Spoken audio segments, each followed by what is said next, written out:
Yo, what's good, everybody? I appreciate everybody checking in. You guys are in the Raider War Room. It's a Wednesday. We're hitting you guys a little bit further in the week on a Wednesday. Usually it's Tuesday, but as you guys know, we hit you guys on Sundays and Tuesdays, middle of the week. But we stretched it one day this time, man. But I appreciate everybody rocking with us, checking in, the whole nine, man, the chat. I'm going to get to you guys in just a second, but we got a couple things to talk about. We're going to talk about the presser that Geno Smith had. We'll touch on that for a second. But this one is going to be more about just kind of getting the chat involved because obviously not a whole lot of news going down. But here's the thing. We got a bunch of top 30 visits, and we're going to talk about who we think, based on the confirmed top 30 visits, who we're going to pick at number 6. All right, so we're going to get involved in that chat. I want you guys to get included in that as well. But I'm also going to pick up some first-round draft scenarios. I'm going to pick up a few examples, and we're going to take a look at it, and we're going to see, one, who we want to take at number 6. We'll chop that up, but we're definitely going to get the chat involved and see what you guys would take at number 6 based on who is still on the board and who is off. But we also got our start 'em, bench 'em, cut 'em segments. I got 2 of them. I didn't have to go meet up with Raiders Food Chris or Jen Slinger. They didn't hold me down. Get me damn near drunk at the bar beforehand. So I got the segments ready and we're going to be rocking. So, but we'll let more people kind of cruise in. But we appreciate everybody rocking with us. But, man, Chris, how you feeling, brother? Good, man. Good. Glad to be back with my guys talking this ball. You know, I say I've been on the road a little bit the last few days, man. So glad everything's kind of settled and get to talk this talk. Hey, we love our Raiders, but the grind is real. The grind don't stop. Here, man. You know what I'm saying? The reality hits quick. But, man, Severe, how you feeling, man? Oh, feeling good, man. Just ready for this draft. And more than anything, you know, all the speculation is killing me. It's crazy, man, because I feel like this draft, it felt like it was so far away just a few weeks ago. And then just before we jumped on, I was like, oh, shit, it's 2 weekends away. Yeah. It's right around the goddamn corner. And so, but man, you know what? At the end of the day, I think what's going to be crazy is from now, I don't know how much is going to happen. Obviously, there's some speculation that we might be looking at Tyler Lockett. We'll see if that happens. It would make sense if it did. But this receiver class is so deep. I wouldn't be surprised if you just wait and see what you can snag in the draft. If certain receivers don't fall, then you pull the trigger. Because at the end of the day, you still need to build through the draft. I think we all kind of agree. You gotta definitely build through the draft. And so I don't foresee really any major moves happening now until the draft. But Chris, I'll throw it to you first. Do you think, before I get into the chat, do you think there might be any other moves prior to the draft hitting? No, not at this point. I think it's kind of beneficial on both ends. You know, the players and their representation. I think a lot of times they like to, like when you get this close, they kind of like to see how things are going to settle after the draft. And plus, just for the team, you know, I think it's better for you to kind of have your plan in place and be able to execute it. And then after the draft, that's when you can kind of,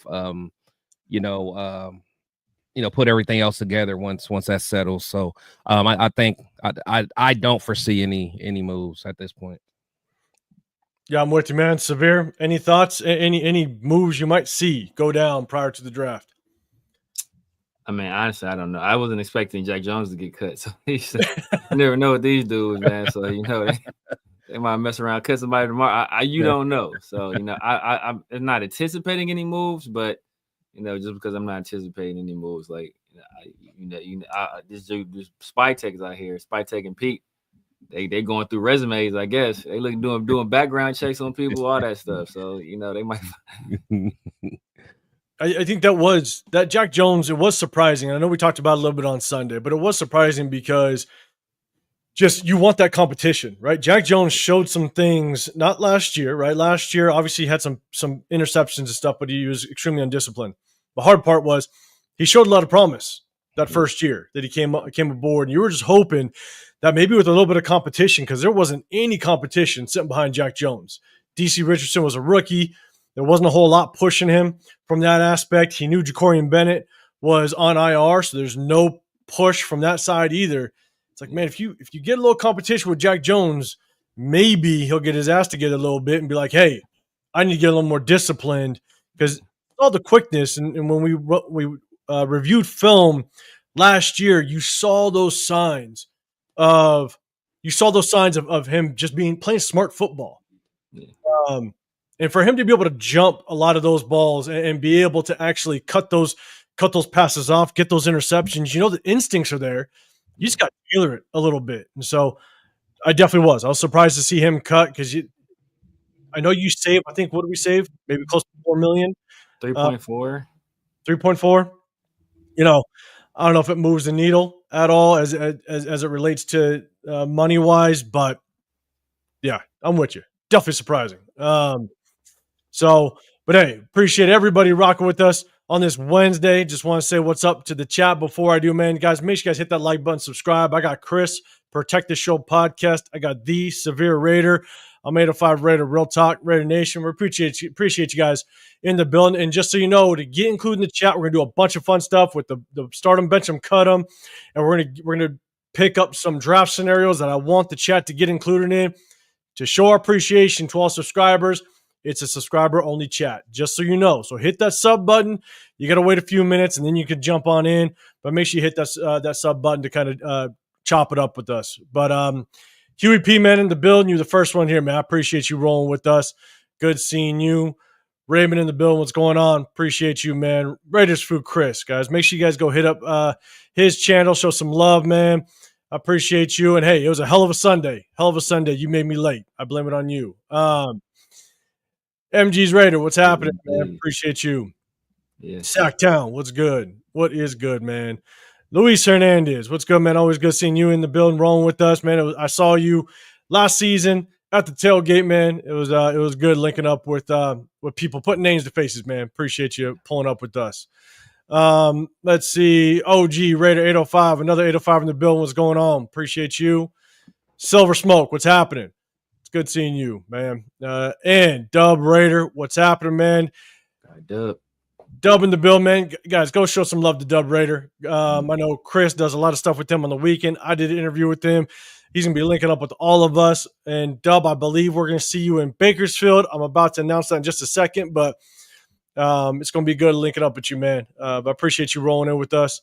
Dre in the building, always good, man. Good seeing you. Appreciate you pulling up with us. Super Omnicron, what's going on? Willpower at 6, Shador at 6, possible trade for Breece Hall. Man, you throwing everything. You throwing everything at us. Possible trade for Breece Hall, swap places with Jets. So the swap places so Jets can draft Shador and get Hall. What do you think? 8-5, Severe. I mean, I like Breece Hall. Okay, I'm gonna throw it out. I loved Breece Hall coming out of college. Yeah. I wouldn't be mad if we picked him up. I understand, got the injuries and all that stuff, but I wouldn't be mad. I would just be really curious what that trade capital looks like. I mean, I think you would need more than this, but maybe I'd be like, cool, I'll give you a 6th, and I'll swap places with you. It'll probably take a lot more than that, but that's probably as steep as I would go. Chris, man, what's your thoughts on that? Would you want to see Breece Hall on here, and what would you give up for him? No, I like Breece. I ain't gonna lie. I like Breece.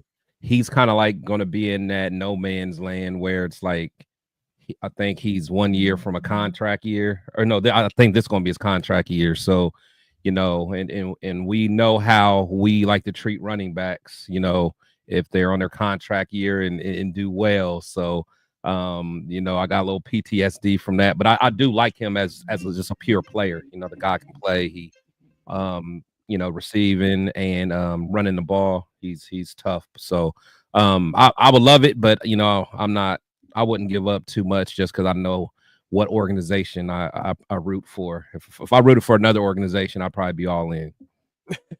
I'm with man. Severe, man. What's your thoughts on this? Yeah, I'd rather just draft a guy. This class is so deep. Like, if they want to move up, where are the Jets at? Where the They're Jets right at? behind us. 8, aren't they? Are they 8? Or are they 7? Are they 7? Are they 7? I think they're right behind us. 7 or 8? Okay. Yeah, they're around there. Yeah, nah, I'm not going. Yeah. Yeah, they're right behind us.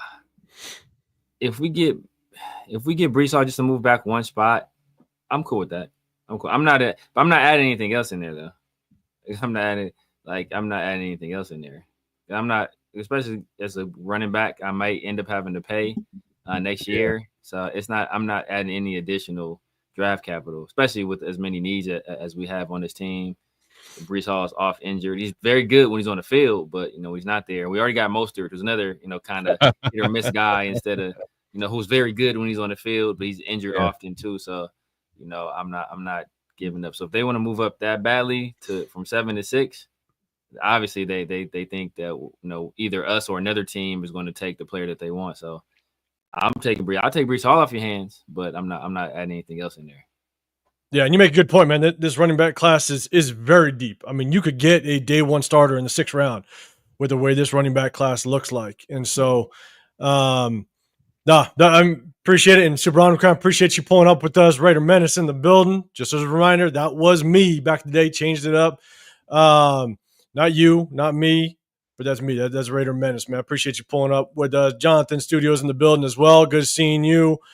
Raider Kojo, what's good? What's happening? And Dub, you're saying, yes, sir, you're going to be in Bakersfield. Good, man. It's going to be good linking up. Let's see. I want to make sure I'm getting. I got Boss Raider in the building as well. What's happening? And Dre, yes, Willie Lampkin at 6. Shock the draft, baby. Shock the draft. Man, okay. So we're going to take one quick second because, look, primetime QB, what's happening, man? It's my guy. If you guys see him, he was a Los Angeles Raider 11. I believe that was your name before. That's my guy from my hometown. Appreciate you rolling with us. Willie Lampkin, man, I'm going to take a quick second just to talk about it. Severe, man, you kind of started talking about it. I had to take a second. I think Dre started it. Yeah, Dre, you start that about it, and we both was looking at his highlights at the same time. Like, hold on, he's kind of alright. Man, you look at the kid, and I'm just sitting there going, the more and more. And Severe, when you sent that video of him, I think it was Senior Bowl or something like that, and that D tackle tried to swipe him with his right arm. Yeah, he tried to swipe him, and I'm like, and he completely went over his head. And I'm sitting there going, bro, that guy's trying to swipe a 6'5" guy. He's like, oh shit, no, I'm going against 5'10". Yeah. And it's like club and rip or what? But yeah, it did not go well. It didn't go well because he's been in the habit of trying to do that to 6'3" guys. Yeah. And the more and more you watch Willie Lampkin, now mind you, if he's there, if we miss on a couple guards, if we just need a depth piece, I'd take him in the 6th if he's there. I think he's going to go a little bit earlier because I think he's that good. Someone's going to take a flyer on him maybe as early as the 4th if they're really desperate. Yeah. But if he's sitting there at 6 and we don't really have much depth to kind of go off if we miss a couple guys, he is so technically sound. Yeah. His feet don't stop. His motor is his technique is ridiculous. And I know we exchanged it, man. If this kid was 6'3" or taller, he'd be probably without question a first round projection. Yeah, for sure. So, and this dude, he didn't even get a combine invite. It was crazy. That's crazy. It's crazy. And what's crazy is, like, we PFF is hit or miss. That's why you always got to verify kind of what you see. But I think PFF had him as the number one rated guard in the Power 4 or all the FBS, number one. He was number one in pass blocking, number 2 in run blocking. And I think, like, when Omarion Hampton ran behind him, I think it was like 4 yards carry, something like that. Like, the dude was doing work. He was doing work. He was. So.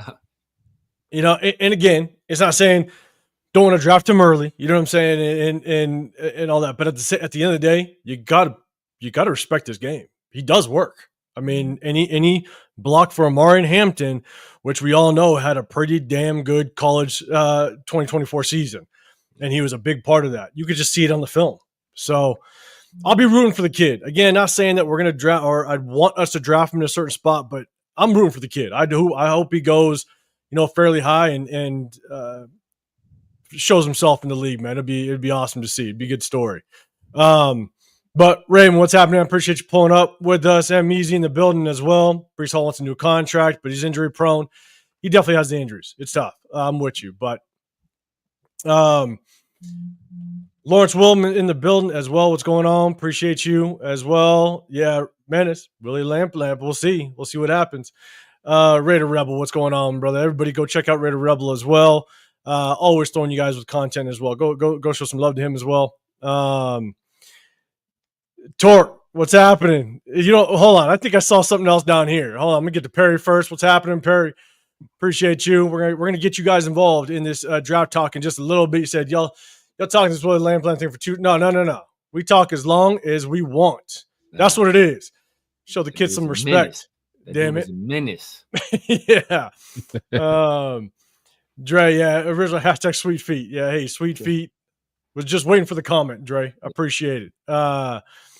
Let's see. Let's keep going. Space Beast in the building. What's going on? Appreciate you, man. It's good seeing everybody pull up. It's always good. All right, let's go. So we're going to get into it. First and foremost, just want to shout out real quick. There is anybody that's in the SoCal area, Saturday, May 17th, Raider Nation Summer Kickoff, Bakersfield, California.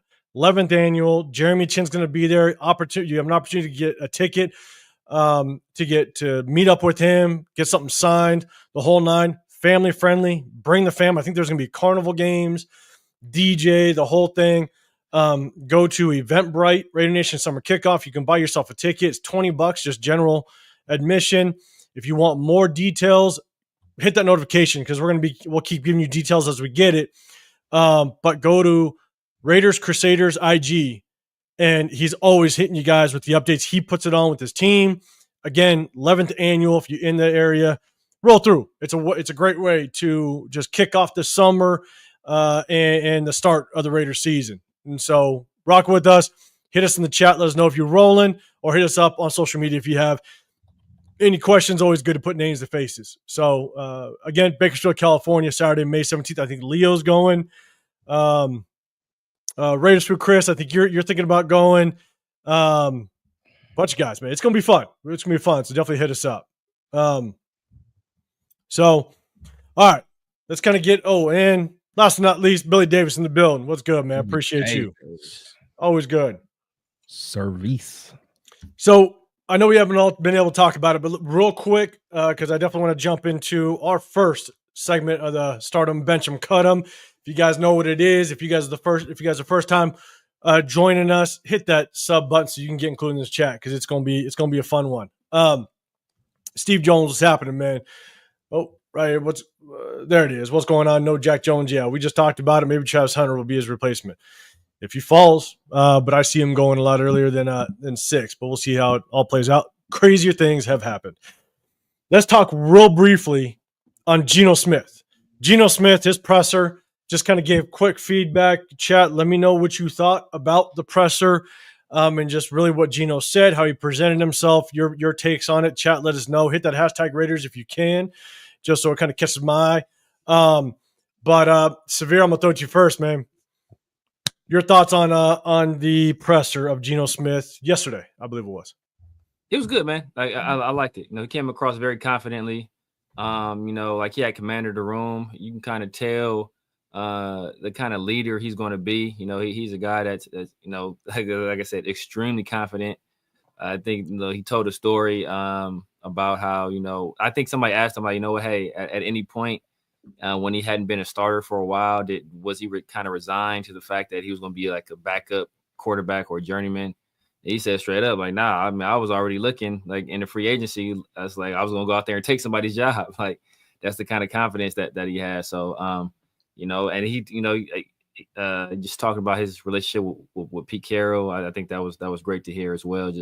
I was really happy. I was really happy. He seems like he's going to be a guy that's not only going to hold others accountable, but he's going to hold himself accountable as well. So I think we found a good one. Yeah, I'm with you. I'll give you my take in just a second, Chris. I'm gonna throw it to you, but Gerard Pope, what's happening, man? I appreciate you pulling up with us, as well as my two. I see you, man. My 2 cents in the building. What's going on? And race through Chris, just showing some support for the Mock King. Hope y'all know what you're saying. God damn, I don't even want to read it. Chris, but but I'm gonna pick up some stuff. Don't you worry, man. I'm gonna pull up some an image, and maybe your boy will be on that image. All right, so you stick around, but man, appreciate the super chat. But Chris, What was your thoughts on the presser with Geno and how you feel about it? Yeah, so he came across as humble to me. So a guy that you could tell has worked hard and earned everything that he's gotten. A guy that understands that, yeah, he got his payday, but the work ain't over, so that to me, that makes me feel a lot better. Everybody know I was never really the biggest Geno fan, so I'm not gonna sit here and act like I was. He is growing on me, just because I see the respect he gets from others.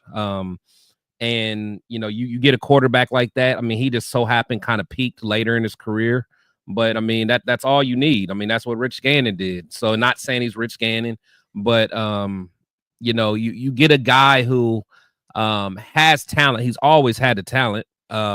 And you get a guy that works hard, and then you catch him during kind of like a peak where he's trending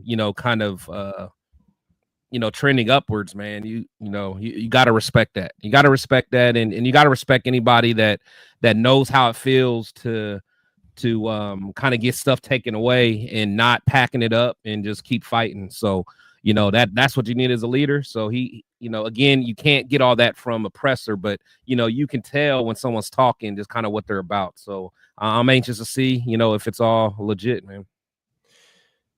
Yeah, and Dre saying Geno Smith had the Ronnie from Powers glasses on. Hey, he's rocking his style. That's what he does. He does him. I think here's the thing is, like, and Chris, I think you're a really good example of it, right? There might be some fans out there that are not necessarily Geno fans, right? Like you may not think that he's going to come in and maybe over excel in certain ways or what have you. But I think walking away from that, hearing Geno Smith talk, I think, in my opinion, it just kind of goes to show and it confirms just how good of a player's coach Pete Carroll is. You can tell Geno Smith came over here solely because of Pete Carroll. He trusts Pete Carroll. He thinks Pete Carroll is going to do what's right by him. And it's not just by him. I do think that Geno Smith is kind of that the teammate, that teammate you want in that building, in that locker room. And I think that's what Geno Smith knows Pete Carroll's going to bring here is he's going to create a culture in this locker room that's going to help us get in the path that we want to. I'm not saying it's going to lead us to a Super Bowl. I'm just saying he's going to do a good job of being able to try to get us on a path that hopefully leads us to a more promising, handful of years down the road. And that's my biggest thing is when you walk away from that press conference, if you had some question marks at Geno Smith, I think you now know he's going to be here and compete. He's going to compete. And I think that if he's just a bridge quarterback that gives you a chance every game, I think you have a little more confidence that he can be that guy. I still have question marks whether he's a Super Bowl caliber quarterback, but I think that he definitely can be a guy that can not only compete, give us a chance, but also teach the next guy up. And that's what I hope we potentially snag in this year's draft is the next guy up. So, man, I hope he comes in and does some good things for us. But I definitely got a good sense leaving that press conference. So, just a couple more coming in the building. Where's the flag? What's going on? Appreciate you pulling up. I see John Fallon in the building. What's good, man? Good seeing you. Dixon Sard. Appreciate you checking in. Raider Allegiance in the building. What's going on, man? Make sure you guys go show some love to him. Hey, I was working and watching your show, man, and that website that you got, Raider Vision, I believe Raider it is. Vision. That's going to be fire. It's clean. It's VIZION. Everybody go check out that website, man. I think you're trying to pull up a lot of events, Raider events that are going on that website, man. Go check it out. You talked about Bakersfield on your show. I just talked about it. A lot of us are going to be in Bakersfield, man. Can't wait for it. But everybody, show some love to Raiders Allegiance. Always giving you guys daily content, pretty much. So go show some love. That Raiders fan, what's going on? All I know is Geno Smith is an upgrade over Garoppolo and Minshew. Man, yeah, I never lie.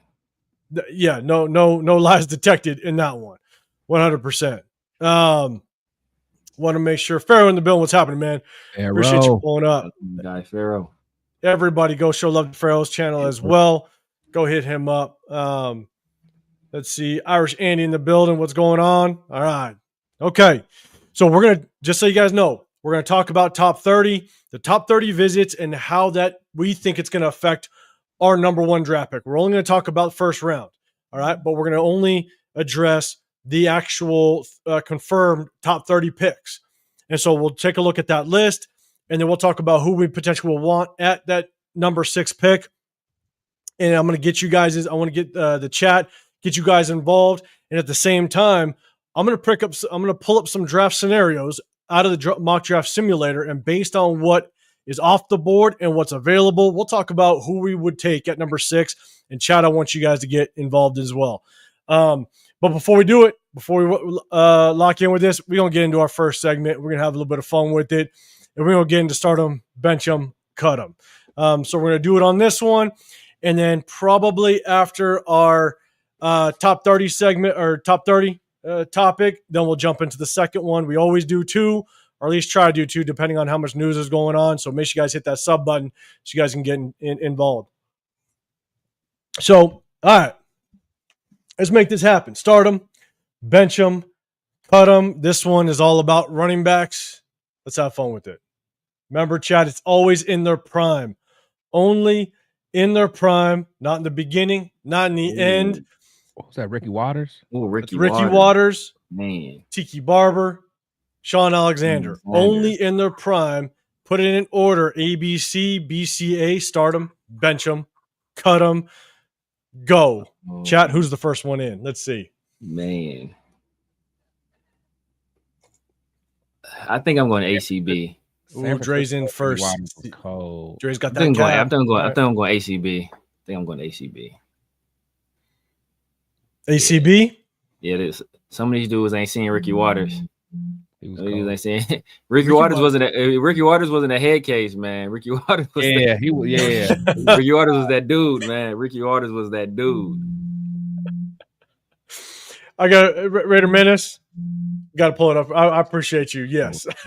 I love it, man. Well, I'm trying Willie Lampkin's real work. Did Ricky have, what was his flaw though? Besides being crazy, I felt like, did he have a fumbling problem? Not that I recall. Yeah, not that I remember. It was kind of like a flaw that he was known for. But I can't remember. Where's the flag? You got Cab just like Dre. You got Dub. You got ACB. I cut and Tiki. Billy Davis, BCA, BC. Okay, all right. Cutting Ricky Waters, John Fallon. You got Cab. It's something. Super Omnicron, ACB, Sacktown, your Cab as well. Let's see. M Easy. Where you at? Give me your grade. Let's see. My 2, you got CBA. All right. You got C, you got Sean Alexander. Tiki. Oh, another cut for Ricky Waters. All right, let's go. Pharaoh, you got Alexander Waters, then Barber, cutting Barber. All right. Harry Stevenson, ACB. Okay. All right, let's go. Oh, I think I saw Omnicron. You going again? Yeah, you're going again. Ready to drain the bill. What's happening? You're a Cab as well? Okay. I'm glad there's a little bit of mixed emotions on this one. I like it. Tiki had a fumbling problem. Yeah, I do remember that. Tiki had a fumbling problem. I feel like, yeah. I think as soon as that fool left, the Giants won the Super Bowl. So I was like, oh yeah. Once they got who because they got what? Brandon. I think it was Brandon Jacobs. Yeah, Brandon Jacobs. Yeah. Let's see. So yeah, I'm gonna go. Yeah, I think I'm a cab it. I think I'm a cab it too, because to me, Sean Alexander. I mean, that's a for sure. He was cold. He was. Like I said, for some reason, there's like a caution sign comes up when I see Ricky Waters, but I just remember he was cold. But maybe it was just he was kind of he was out there. In that case. Yeah. And like Tiki was cool. Yeah, Tiki was cool. Nice. He was nice, but I think I'm capped. I'm CAB. Yeah. I'm rocking with CAB. So Samir, what'd you say? I said ACB. ACB. All right, Chris, what were you? I was Cab. Cab as well. All right. Yeah, I think I'm with Cab. OG Raider 5, your CBA. Raiders for Chris, your ACB. Dre, Ricky was nice. So yeah, and I think it's hard because sometimes you get those head cases. That's kind of what sticks out in your head. Unfortunately, Raiders for Chris, I'll put that up there just again for our boy Willie. Super Omicron, you said Ricky Waters put in work, but Chucky wasn't having it in LA.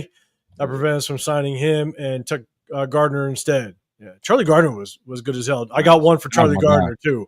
I got one. Don't worry. I like Lamont Jordan for some reason. I don't know why, but I used to like Jordan. Oh yeah. You know, there's this random Raiders that they wasn't necessarily all that good, but you just liked them. Lamont Jordan was for me, man. Yeah, man. Lamont Jordan pissed me off because when he was with the Jets, he was cold. Yeah. Cold. Yeah. And I thought he was gonna come over here because his per carry stats was like off the charts. Yeah. Like, bro, if you just expand that, you about to. And he got her here, bro. I was like, I don't even remember this. Raiders Waters Flow is that damn short suit he wore. I don't even remember that. yeah. I don't even want to picture it. Ricky Waters won a Super Bowl, didn't he? I'm sure he did. He was, because he was on the. Was it with the Niners? Rice was over there and all them. Yeah, I think it was with the Niners. Yeah, I think the Niners won it in 90. I think 91. I don't know. I can't remember. Yeah. Myra G in the building. What's happening? Appreciate you pulling up. Always good seeing you, Myra G. And hey, Myra, just confirm with all of us. We're going to be in Bakersfield. We're going to make sure we see you out there. Allegiance ACB. Okay, let's go. I just want to make sure. All eyes. What's happening, man? Appreciate you pulling up with us. You're at ACB as well. Let's see. I see Cool Kev. Yeah, Fair, you're saying Alexander had a great season back in the early. Yeah, he did. He did. And remember, this is all at the top of their game. Yeah, a few of them. But wasn't it was Sean Alexander injury prone? Maybe later in his career, though. Maybe later. I don't remember. Yeah, it was. I remember early. Yeah, he was just a monster. He was like, maybe towards the end. I mean, all of a sudden, you start just seeing Ricky Water jerseys all over the place when they won the Super Bowl that year with him. Yeah. He won the Super Bowl, yeah. Yeah. So yeah, I just all of a sudden saw Ricky Water jerseys everywhere with all the young kids. All eyes, what's happening, man? I appreciate you pulling up with us. Cool Kevin in the building as well. All eyes, you're saying, or I go CAB. All right, let's go. SoCal, what's happening? Appreciate you pulling up. Want to make sure I say what's up to as many people as I see as I can. Appreciate everybody rolling with us. Lamont Jordan was trash. All right. Yeah, Michael Bush was a bad man. Michael Bush was he was sneaky. Michael Bush was sneaky fast. That's what he was. All right, let's see. Okay, cool. Let me go and pull this off. All right, so this is what we're gonna do. Appreciate everybody participating in that, man. Remember, we're gonna have another one just a little bit later, but this is what we're gonna get into. We're gonna talk about. Actually, nope. Let me get out of that one first. Hold up. Let me get into this. All right, we're gonna talk about the top 30 visits. Just this list is as of just a couple days ago. So chat, let me know if you see somebody that's missing. Apologize if you can't see it too well. If I zoom in, it gets all crazy on me. But so here's basically, don't worry, Myra G, it'll be on Sunday. Don't worry. So here's the confirmed top 30 visits or the Raiders attended their pro day. So you got Jeffrey Boss at the top, Teddy Buchanan, Will Campbell going all the way down. And so what we're going to do is we're going to talk about, we have the number 6 overall pick. And the next picture that I'm going to bring up, I want to highlight the guys that I think we have a good chance of dropping to us. And who would you prioritize? Who do you want? And we'll kind of chop it up that way. I'm not adding anybody in here or in that image that isn't a confirmed top 30. All right. Like Tedrick McMillan, not on the top 30 list, not putting them on there. Kelvin Banks, Membu, those guys, not putting them on that image. Just the guys that I think that are confirmed top 30 that we potentially can see drop our way. So I'll pick that up in just a second. But before I do, Chris, I'll kind of throw it to you first. Judo Joe Black, what's happening, man? Appreciate you pulling up with us. When it comes to top 30 visits, how much do you put into the top 30 visits, the reports, the Raiders going and reaching out to this guy? Do you think that every top 30 visit, the Raiders are truly have their radar on that guy, or do you think some of it is kind of smokescreen status? I think a lot of it is smokescreen. I mean, because I guess when you go and kind of look at the numbers, they say, most teams only draft like 1 or 2 players from their visit list. And then, you do get some of those guys that, end up, UDFAs, but, sometimes it is just a smokescreen. Hey, I want to let the league know that I'm interested in this position, or, things like that, just to try to get, people off your trail. So, I really don't put too much into it, because you look at this list and you see Charles Grant on there. That has to be a smokescreen. Nobody in their right mind would want Grant is ever dog. in life. Dog. He should be in the UFL. But yeah, I don't look into it too much. All right, Severe Man, what's your thoughts on that? It's a mix. I think there's definitely some guys in there you're legitimately interested in. But also it's a situation where you want to, you don't want to give people too much insight into what you're doing or what you're planning to do. So you throw in a few guys you might not have no interest at all. Some of it is also, you know what, you want intel on guys, just in case you end up on another team, you end up having to play them. For example, like last year, I think we brought in Bo Nix last year. Mm-hmm. But a few guys, last year, I think there's a few guys we brought in that we end up picking up. I think we had a visit with Amari Gainer last year. I think Keaton came in for a visit last year as well. I think we had Lauby in as well last year too. So it's a mixed bag. It's a mixed bag, but it's definitely this is subterfuge, some of it. I'm with you. I think a lot of it is basically, in my opinion, I would say probably easily 70%, the majority is smokescreen, because I think they know you're not too far off. It's not like you're picking in the 20s, right? And there's so many different combinations of guys that could drop to you. You're picking 6. So you probably know that there's 3 guys that you need to basically target. Now, if you do get a phone call and you want to trade back a little bit, yeah, you're going to bring in guys that might fall back, like, Benjamin Morrison. You might see him falling back a little bit. You could probably get him later. Will Johnson, if he falls and you want to trade back, there's definitely guys I think that they're bringing in just in case you get that phone call and you want to trade back. But I think a lot of what they're trying to do is a lot of smokescreen. I think they know who they want. You get enough game film, enough of these guys. It's kind of it's taking that into consideration. Just these guys know so many people, not just across the league, but college, right? If they want to know something, they're going to find it out. And they have enough people that they trust to talk amongst the leagues and amongst the college levels that they're going to get as much intel as they need. And maybe out of the top 30, 10 of them are who they're really trying to talk to. And the other ones are smokescreen. Hopefully people are going to try to give them a phone call, try to trade up, thinking, oh shit, they might take them. And so I think there was a Judo Joe Black. It's a little bit of chess going on. Exactly. It's not checkers. It's definitely 100% chess. And so I think a lot's of smokescreen. I think, like, I remember hearing Gruden talk about it at one point, but it's like, some of those guys you just really want to get to know anyway, just in case they become available later on, as a free agent sometime, or maybe you want to trade for them in year 3 or whatever. So, you just kind of want to get to know these guys as deep, as much as possible. So it is a lot of smoke screen, but it's also, you kind of want to get to know certain guys in case they ever come across your desk. Yeah, exactly. I'm with you on that. I'm gonna pick up the other screen that we're gonna talk to. But look, if you notice something on there, just real quick, we did not look at T-Mac, right? What school did T-Mac play at? Played at Arizona. Correct. Who coached at Arizona?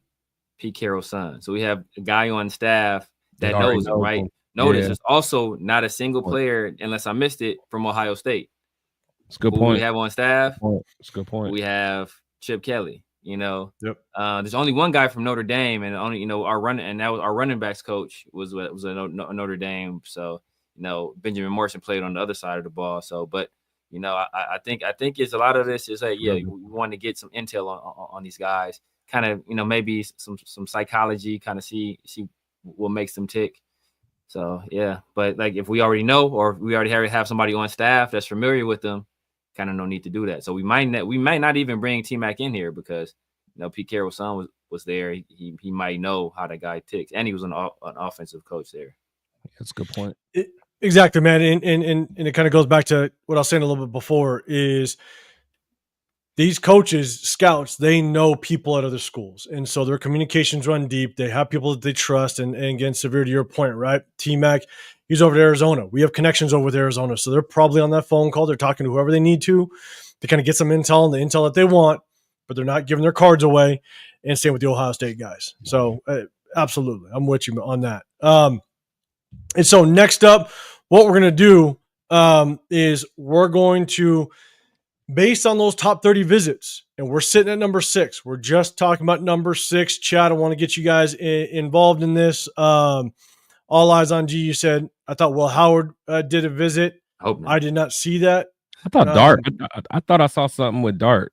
I think it's scheduled. I don't think it happens yet. It's scheduled. Okay. It hasn't happened yet. I think he actually flies in either today or he might be here today, to be honest. But no, I don't think Will Howard did visit. And the thing is, Severe, to your point, right? It's Ohio State guy. Chip Kelly knows all he needs to know about Will Howard. So you're not going to kind of waste that top 30 visit on a guy that Chip Kelly already knows and understands. So, one thing that did surprise me, there's no guards on there.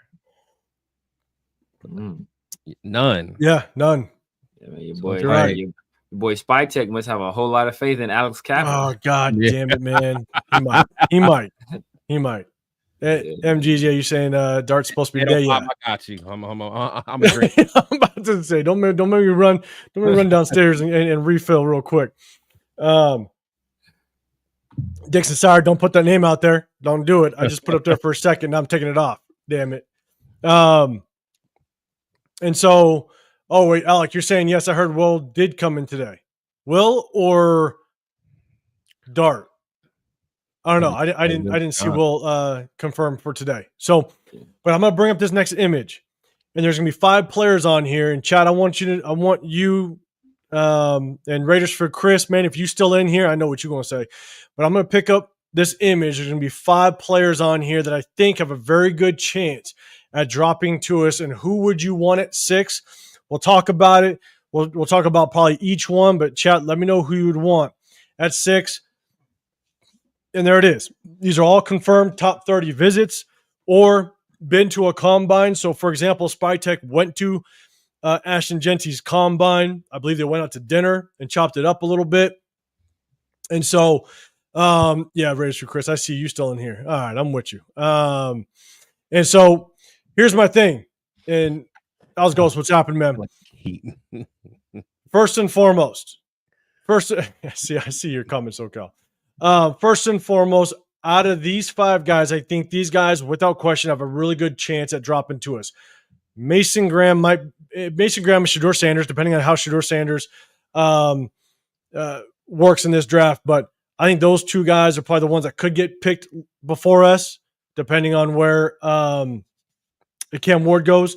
But chat, let me know. MGs, or Raider Mensch, you're up. You want Ashton to start. MGs, you want Shedeur. OG Radio on Mason Graham. Again, right after this, I'm going to pick up some draft scenarios in the first round, and we're all going to play along and have fun on who we're going to pick, who we'd pick. Rick L, what's happening, man? I appreciate you pulling up. You got Mason Graham. Ready to run down the bill. What's going on, man? Make sure you guys go hit it. Ready to run down. Show some love. Check out his channel, man. Always going live and showing some love for you guys. Let's see. L's Ghost draft the best available D lineman, O lineman. So far, I'm getting Mason Graham. I'm getting Genty. I'm getting Shador. I'm not seeing any Will Campbells or Will Johnsons. Let's see. Built through the trenches. Judo Joe Black. You got Genty. All right. Race through Chris. Man, I heard you hate Shador Sanders. I got you. Appreciate the comment. Mason Graham for Space Beast. So all right. So let's do this. Should give it a hard tag. I love hard tag. I'm not gonna lie. So let's go about one by one because I'm getting a lot of Shadors, a lot of Mason Grahams, a lot of Genties, and so we'll go one by one real quick. So, Chris, I'll throw it to you first, and then Severe on the next one, I'll throw it to you first. You know, what's your thoughts on Genty? Would you want to pull the trigger on Genty at 6? Quite a few people in this chat definitely want to look at Genty at 6. What are your thoughts on that? I mean, I like Genty, and if it was a different year and a different draft class, maybe. I mean, I'm not really big at drafting running backs that high for real, unless that's the final piece you need. But as a prospect, I like him. You know, I know people are all of a sudden are trying to, poke holes in his game, but but not to be too long winded. I don't want him at 6 this year, but I do think he's a beast. Severe, your thoughts on Genty at 6? Yeah, it's going to have to make a hard pass on that one. I'm not taking it. Look, unless I think the guy is going to be like game breaking, like transform our whole team. I can't do a running back. You have to be Barry Sanders. And even Barry, he has one playoff win in his entire career. So right. And he was actually Barry Sanders. So yeah, he was the Barry Sanders. So I can't do it at 6. If it's like the final piece to my team, like that's all I'm missing. Like, man, if we just had a running back, we gonna win this thing. Yeah, then it's all that. Yeah. But if I have all these other holes, well, I'm not about to. No, I can't do it. I cannot do it. Yeah, I'm actually with you guys. This running back class is extremely deep, and the thing is that I do think Genty is a very good running back. Don't get me wrong. I think he's a good running back. But we have so many needs that I just don't see it.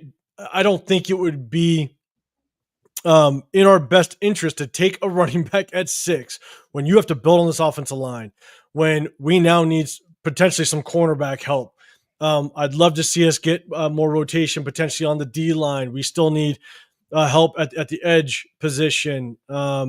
We can still build this in the defensive back room with the safeties. There's a lot of pieces we can still build, and we can get a starting caliber running back in the 3rd, 4th, maybe even the 5th round.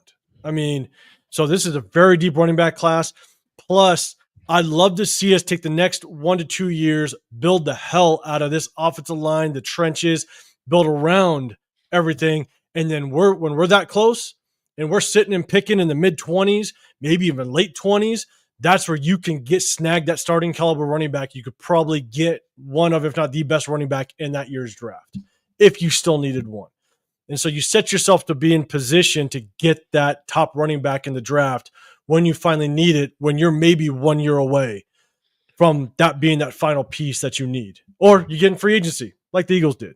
So I'd love to see us build more in the trenches moving forward with the number 6 pick. So let's see. Next up, I'm going to go to Shador. And so here's my thing, because I'm seeing a lot of people obviously run down. I heard you talk about the guy. Lake Show, you're saying Shador Sanders or bust, period. That is bold. Shador Sanders or bust. And so here's my thoughts. Severe, I'm going to throw it to you first this time. What's your thoughts? In chat, let me know on Shador at 6. Give me a yes or no. What are your thoughts at Shedeur at 6 if he falls to us?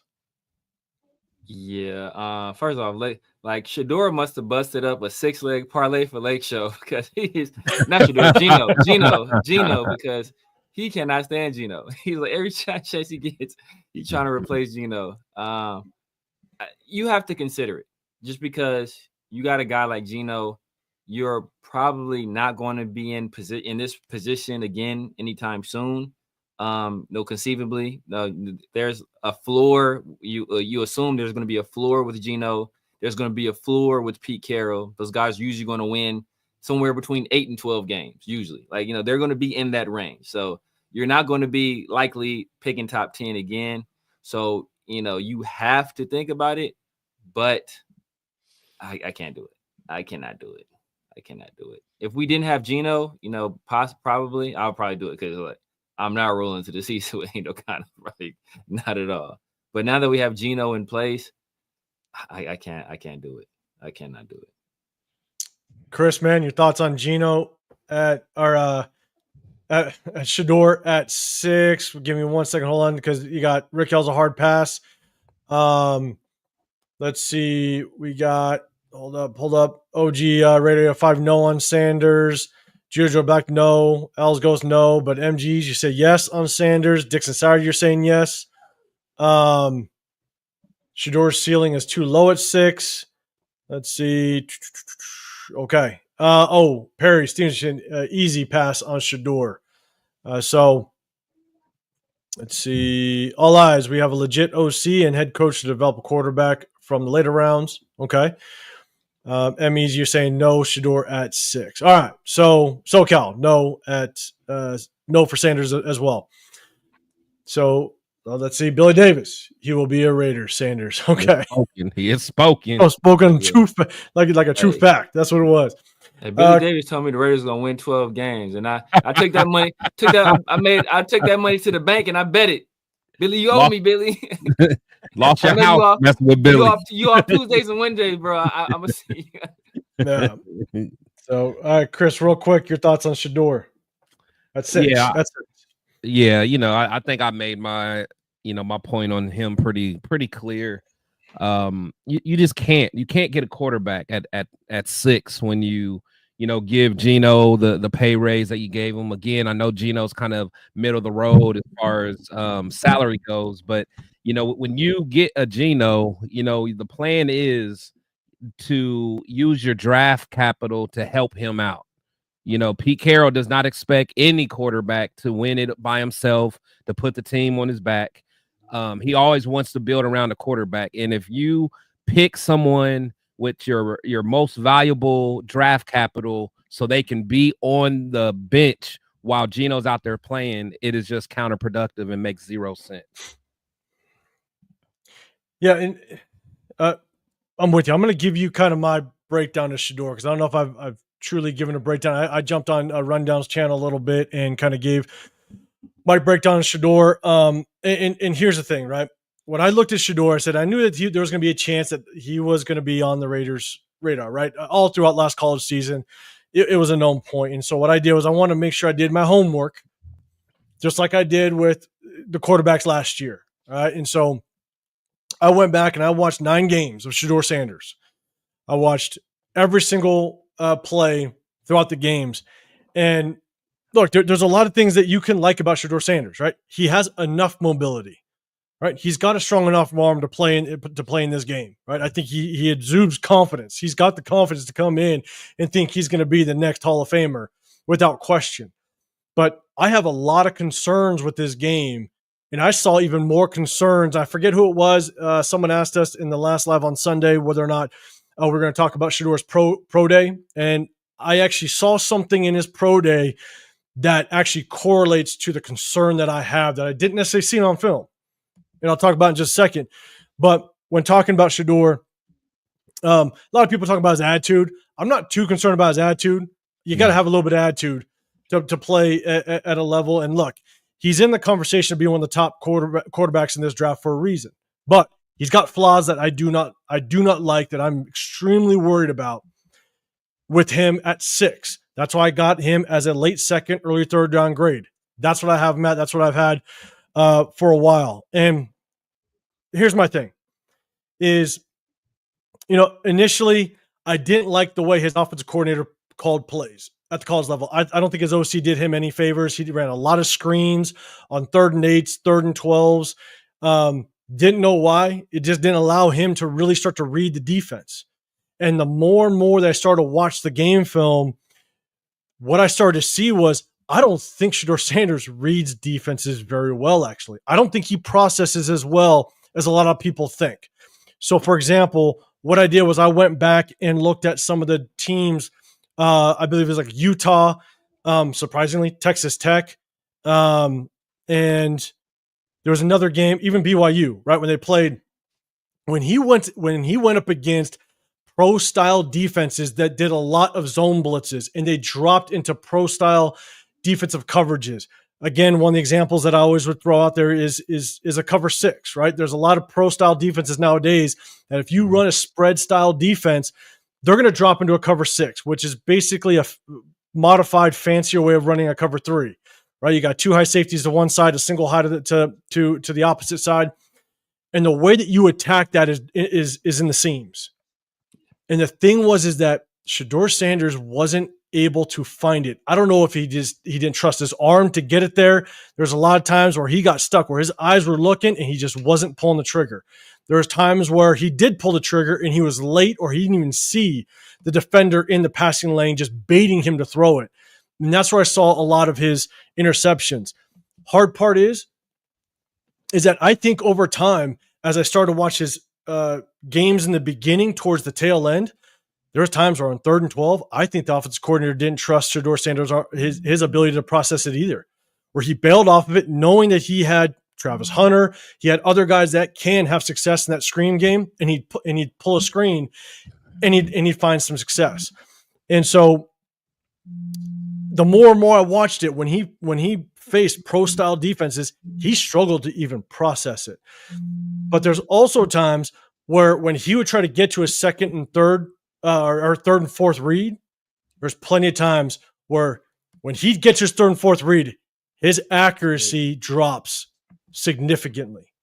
All of a sudden now he's throwing behind the receiver. He's overthrowing receivers. He just can't get his mechanics over quick enough to be able to pinpoint that ball. And that was a lot of times where you'd see his inaccuracies fall off.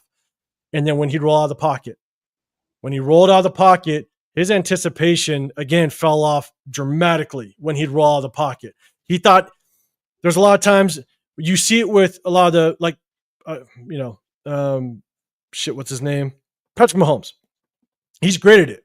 When he rolls out of the pocket, he understands when that receiver enters that hole in the coverage and he can zip that thing in there, bang, he gets it. Yeah, he's good work. He's the best at that. Shedeur, he can't find that window. He thinks he's got a strong enough arm to hit that window between the defense, and all of a sudden it's behind. He's late to it, where he could have let that receiver just clear that defender just a little bit, use that sideline to his advantage, and bang, hit him. And now you got a 12-yard completion, or that receiver takes it and goes, and now you got yourself first down. His anticipation on the run just isn't very good. And the last thing I'll say about him, and again, these are a lot of concerns that I don't know how well he's going to get out of it at the NFL level, is he doesn't scramble well. I know he had a bad offensive line, but the amount of times that he tries to scramble backwards, the amount of times that he tries to fade in the pocket, he tries to drift in the pocket where there's no reason to. I don't know if he's going to be able to get out of that habit in the National Football League. And if you can't get away from a rush like Texas Tech and some of these guys, I'm sorry, you're not going to get away from an NFL caliber pass rush. So I just don't think he's got the vision or the complete package as an athlete to get away from a pro style or a pro level pass rush. That's where my concern is if he continues with those habits. And the only last thing I will say, this is truly last thing, is the pro day. So a lot of times he was late on trying to hit the seams. A lot of times he was late trying to actually hit some of the crossing routes, right? The receiver's trying to drag across the field. He's late to it. What I noticed in his pro day is quarterbacks, and what I would coach my defensive backs and my linebackers, I would always, their trigger, their eyes, if you see that quarterback pat that ball, he's letting it go. If he pats the ball, break on it. He's letting it go. The problem I saw with Shedeur is if you watch his pro day, I coached a little bit of offense too. I coached about 5 years of offense. I coached a couple years of the quarterbacks. I always told my quarterback, your offhand has to be on that football or close to it, because every quarterback has that habit of patting the ball. So as long as it's close, it's a quick pat and you can release that football. Watch Shedeur Sanders in his pro day. His hand is so far off that ball, and his motion of patting that ball goes out, pat, and then he goes to release. If that habit, and I went to go back and look at what some of his game film last year, now I saw it. And I saw it. He was late on some throws because he takes an extended pat on that football. And the amount of times you see it in the National Football League where a defender is that close to tipping the ball, that close to picking the ball, that's the difference. Is if you have that long pat and that long release, you're screwed in the National Football League. And so would I take him if he's in the third round? Possibly. Because then maybe you can get him out of those habits. I'm not taking him at 6. Not at all. In the third round. I'll take him in the third.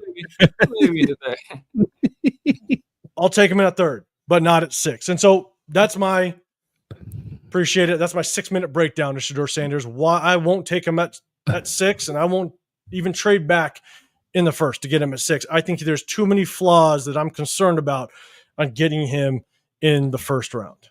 No, I like your breakdown of them, but I will say, like, that pat thing, me personally, I always thought it was kind of like overrated, but I'm glad that I saw the podcast the other day of it was Pac-Man Jones and what's his name, who was that corner that snatched Crabtree's chain? Oh, Talib. Yeah. And they were talking about shooter. They were talking about it, man. They was like, man, I've never got any interceptions because I seen someone pat the ball. And it was like, you can't really tell, at that point when you're that. And they are corners. It might be different for linebackers or safeties who are looking at the quarterback a little bit more. But I thought that was interesting because me personally, the pat is so quick. It's not like you can really react to it that fast, but it was good to hear them say that because that kind of justified what I already thought. But I do understand the give or he's saying it so quarterbacks keep doing it, and now he could jump it. I'm just saying. He ain't playing no more. Little slow screen. Slow screen now, man. They ain't playing no more. Is that? Oh, my bad. I thought that was like back when he was playing. My bad. No. They're talking about just like the other day. Shedeur, they're talking specifically about Shedeur. Yeah, I felt it was overrated too, and it's something that I feel a lot of guys. Like if you watch a lot of guys do it. Yeah, a lot of guys do it. So and a lot of guys do it. A lot of guys have tails, but if like I think Darius Slayton was talking about it. Like Darius Slayton, like, bro, if I can't see my quarterback pat the ball, like over, like you got the defensive line and the offensive line. Yeah. A lot of times your vision is obstructed by referees and whatnot. Like if I can't even see him pat the ball, like how the hell you gonna be seeing him pat the ball? You supposed to be defending me, like right. So I just think it's something that's nitpicky. Like I can find, if I were to watch tape on all these guys, I can find tendencies that all these guys have. Like everybody has a tail at something. I can find tendencies in all these guys. So it's just it's just. I think it's just something that's been overblown. I think it's something that's been overblown. The only thing I will say though is not that the guys can see it, right? I would teach my guys, if you do see it, right? If you drop back into his own coverage, a lot of linebackers can see it, right? DBs tend to, even if you're jumping in a zone, DBs tend to kind of have their eyes everywhere. It's tough. Linebackers have a better they have more leeway to drop into a zone and they can see that quarterback a little bit. So it is easier for linebackers. I will say that. But the thing about it is it's not always necessarily that they can see it. It's that slight delay. It's like Tim Tebow, right? Tim Tebow back in the day, like it was horrible at it. And It's just that slight delay in the ball getting to that receiver, which allows the defensive back to either tip it or intercept that football. And it's just that split second. And you're right. Like I went back and I watched Cam Ward. Cam Ward, if you go watch Cam Ward, and you can see it in his game, but go watch his pro day.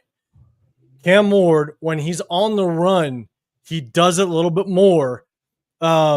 His release and his pat is a little bit more than if he's sitting in the pocket and he's drifting.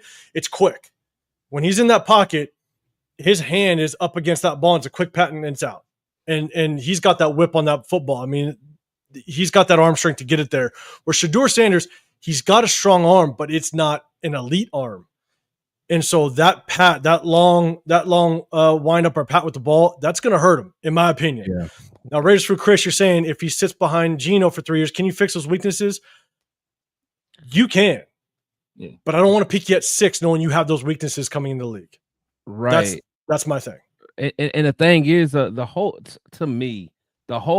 advantage of having a rookie quarterback is, for financial reasons. Like that. Exactly. That's the reason why the Seahawks were able to do what they did, because they had Russ under the rookie contract, and they were able to pay some guys around them. Like we're wasting those years. Like you talking about, let them sit for 3 years. Those are 3 years that we need to be having people around them and taking advantage of that thing, because then if he has one good season, then we got to pay him top tier money all of a sudden. Exactly. So, that's why, I mean, I love the idea of it. Like, like the whole Patrick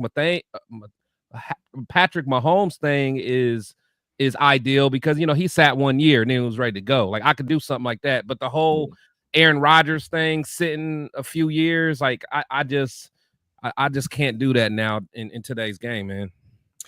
Yeah. The only thing I'll say is, Lake Show Radio, to your comment, right? I have my issues with Geno a little bit, but here's my thing. I'm not relying on Geno to potentially get me to a Super Bowl. Shedeur Sanders, if I pick him at 6, I want him to be that next quarterback that's going to get me to the Super Bowl. So I'm going to have a much larger critique on Shedeur Sanders on whether or not I want to get him at 6 because of the other talent that's sitting at 6. That's why I have this critique of Shedeur Sanders.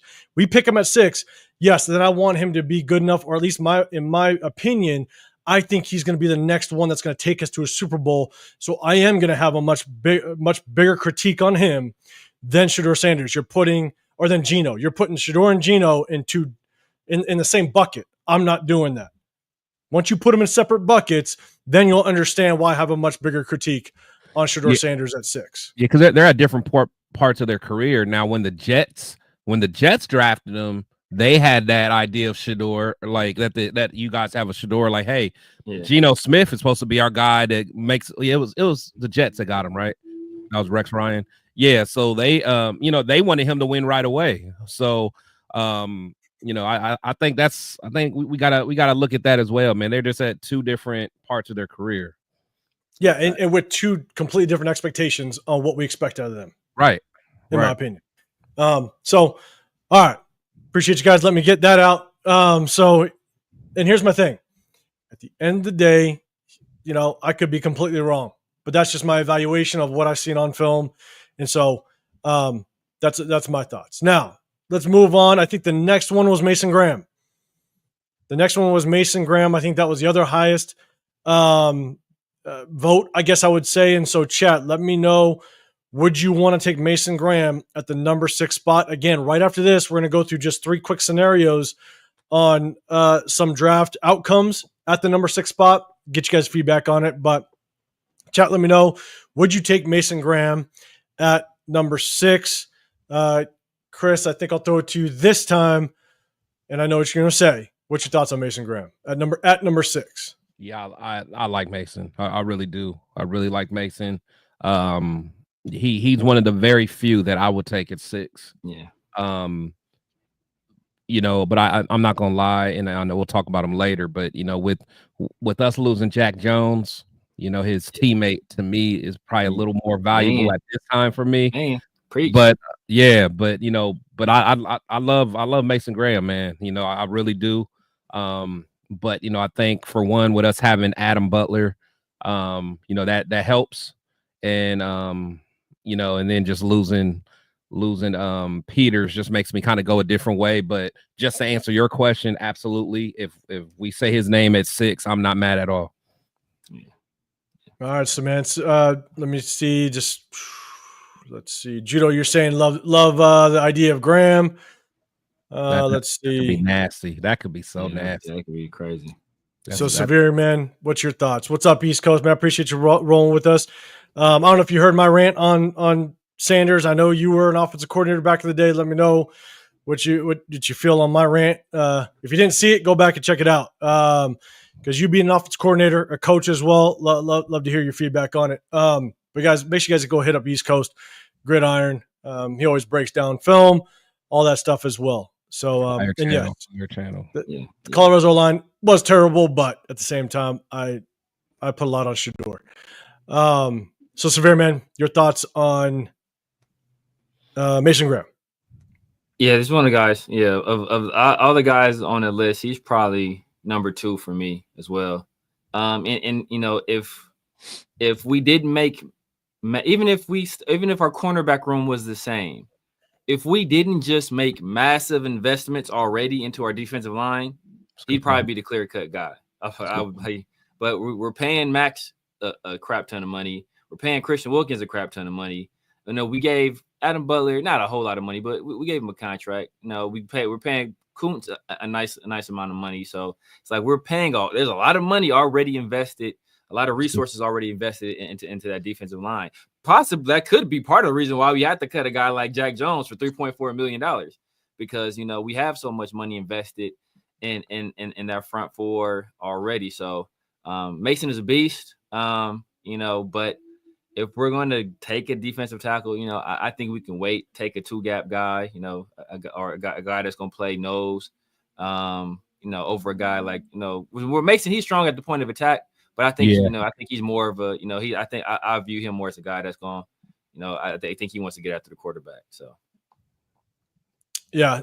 So here's my thing on Mason Graham is, and Chris, we've talked about this in the weeks past, right? I think Mason Graham is good. I have some concerns when I watch his film. I'd love to see him be able to fight more consistently through double teams. I think he's a beast. He's an absolute beast at times, but I also see times where he gets hung up. It's almost as if he's just not using his hands violently enough at times. Yeah, I was about to say, man, he has good hand combat. And it's just at times, to where I just see him get hung up, and I'm looking there going, why is he getting hung up? But I think he's still, without question, I rank him in I'd put him probably top 3 D tackles in this draft. I can have conversations on others that I even you look at what's his name? I'm like Darius Alexander at Toledo. I love that kid. I think he can be an absolute beast. But you're not talking about like them on the same level, are you? Not necessarily on the same level, but because of all of our needs, I would take him before I take Mason Graham at 6. Like for value, you're talking about. Exactly. I'm not saying he's better than Mason Graham, but I like his game kind of just as much. But here's my thing is, I know a lot of people talk about Mason Graham and we're like, look what the Eagles did. Build the trenches. It'd be absolutely nasty. The one thing I think we have to really think about is the Eagles, they built the trenches really off of need. It wasn't because they just built and all of a sudden they just stacked onto it. They had, what's his name? I don't know. They had always had, they had Brandon Graham. What was the big boy in the middle? What, Fletcher? Fletcher Cox was already on his way out. Fletcher Cox was like 37 years old. Yeah, like Fletcher Cox was already on his way out. So then they picked up that big boy from, I think it was, Georgia? Jordan Travis, right? Jordan Davis. Right? They were losing. Hey, Jordan Travis, let's go, baby. Shout out to Jordan Travis. Yeah. So they were losing pieces, and they were drafting pieces to replace her, right? I mean, they were losing. So there was a couple edge rushers that they lost, and so they had to bring in Nolan Smith Jr. So they brought in the edge rusher. Like they weren't necessarily just stockpiling the defensive line. It was a combination of they drafted extremely well to get their day one starters, and none of them got hurt. So they went into that Super Bowl throughout the entire season completely healthy. So they got them all in like 2 years too. Like Exactly. they literally was like, Georgia, you guys have the best defense in college football. I'm taking everything y'all got. So it's not like they like had studs and just piled on, right? And so my thing is, we got Adam Butler for 3 years. Yeah, it's a 3-year contract. So for myself, I don't think, because of what our defensive line looks like right now, and we have Jonah Laulu, which showed a lot of promise at the tail of last season. I think this defensive line class is extremely deep with talent. Like, one of my favorites is Ty Robinson. We can get him in the later rounds as a rotational piece. I think there's so much more value at that number 6 spot based on our need that I don't know if I would want us to get Mason Graham. Would I be mad at it? I wouldn't be mad. I'm not mad at that. I'm not mad at that. I get it. I see your vision. I would not want to see Mason Graham start in front of Adam Butler next to Christian Wilkins. I think Adam Butler is going to absolutely tear the crap out of offensive linemen. Wait. Come on. I like Adam Butler. I really do. I really like Adam Butler. But come on, man. Oh, there's no way you could tell me that we can guarantee, based on what we saw last year out of Adam Butler, that Mason Graham, for sure, without question, is going to be better than Adam Butler next year. Absolutely, he will. I can't agree with that. Absolutely, he will. Did you see? Did you? Okay. Who do you think had a better season out of Braden Fisk and Adam Butler this past year? Yeah, this past year, a rookie Braden Fisk as just purely pass rushing, just a pure lineman. So Fisk, I think Fisk had a hell of a rookie year. You got to also take into consideration that Fisk played. He had a hell of a rookie year. I'm not going to disagree. Yeah. But Fisk played also on a defensive line that was pretty damn stacked, where Adam Butler was the only piece that was a threat on that defensive line, especially after Max Crosby decided, couldn't play the tail end of the season. Like, Christian Wilkins goes down. Malcolm Kuntz is gone. We have Tyree Wilson starting on this offensive line. We have a practice squad at Charles Snowden getting starting time. Max Crosby, again, tail end of last year, was out. Adam Butler was fighting the double teams day in and day out. We saw what he did. I'm not saying Mason Graham's not going to be good. I'm just saying I know what Adam Butler can do at the NFL level. Mason Graham, I think he's going to be good, but there's no way I'm putting Mason Graham over Adam Butler at this point, unless he comes in and proves it. All right. There's no way. You now put Adam Butler no longer getting double teamed like he did last year. No, I don't. I like Adam Butler, but I'm just saying, as someone, again, you gotta remember this is my team. Exactly. Yeah, like I've watched this guy so much, man. Like, this dude, he's different, man. But I get what you're saying. Adam Butler is a great story. He's like a journeyman, and he's finally getting his opportunity. I love everything about Adam Butler, but like, I can't even put these guys in the same category. Like this dude's gonna be different, and we might need to revisit this like at the end of the year, because again, we may not get him. But I'll tell you one thing: if he messes around and goes to like the Chargers, it's gonna be a problem. It's gonna be a problem that we're gonna deal with for a long time. Yeah, again, I'm not saying he's not going to be good, but because of our situation with Adam Butler on a 3-year contract and just what he showed last year, I got you. It wouldn't be my pick at 6. Value, I got you. Yeah. So, all right, sorry on that rant, Chad. I just want to make sure. Let's see, OG, you're saying 85 grand would make us a top 5 defense. Let's see, John Fallon Graham would probably be there. Jacksonville all over him. I know a lot of people are putting him on Jacksonville. Let's see. Jeff, what's happening, man? Everybody go show some love to Jeff as well. Make sure you guys go hit him up in his channel, man. Let's see. Want to make sure any more. Raider Hawaii, what's happening, man? Was that a Trey Tucker comment? Where is it at? Is it James right here? Yeah, So let's invest. I want Trey to get it together, but man, Yeah, ain't about to gotta Trey show it, race. man. He gotta show it. Trey Yeah. He's got to show it. Show it, man. Man. Let's see. Let's go. Raider White. He's more of a run stopper than a pass rusher. That's not necessarily true. I don't think that at all. Yeah, that's what I'm saying. Like I respect a lot. I respect all y'all, man. Because why put him next to Kenneth Grant if he's more of a right? That's what I'm saying. That is not true at all. That's he gets after the quarterback. Yeah. Let's see. All right, PD on the bill. What's happening, man? I appreciate you pulling up with us. Let's see. All right, let's see. Yeah, sorry, Isaiah. It was Jordan Davis. Okay.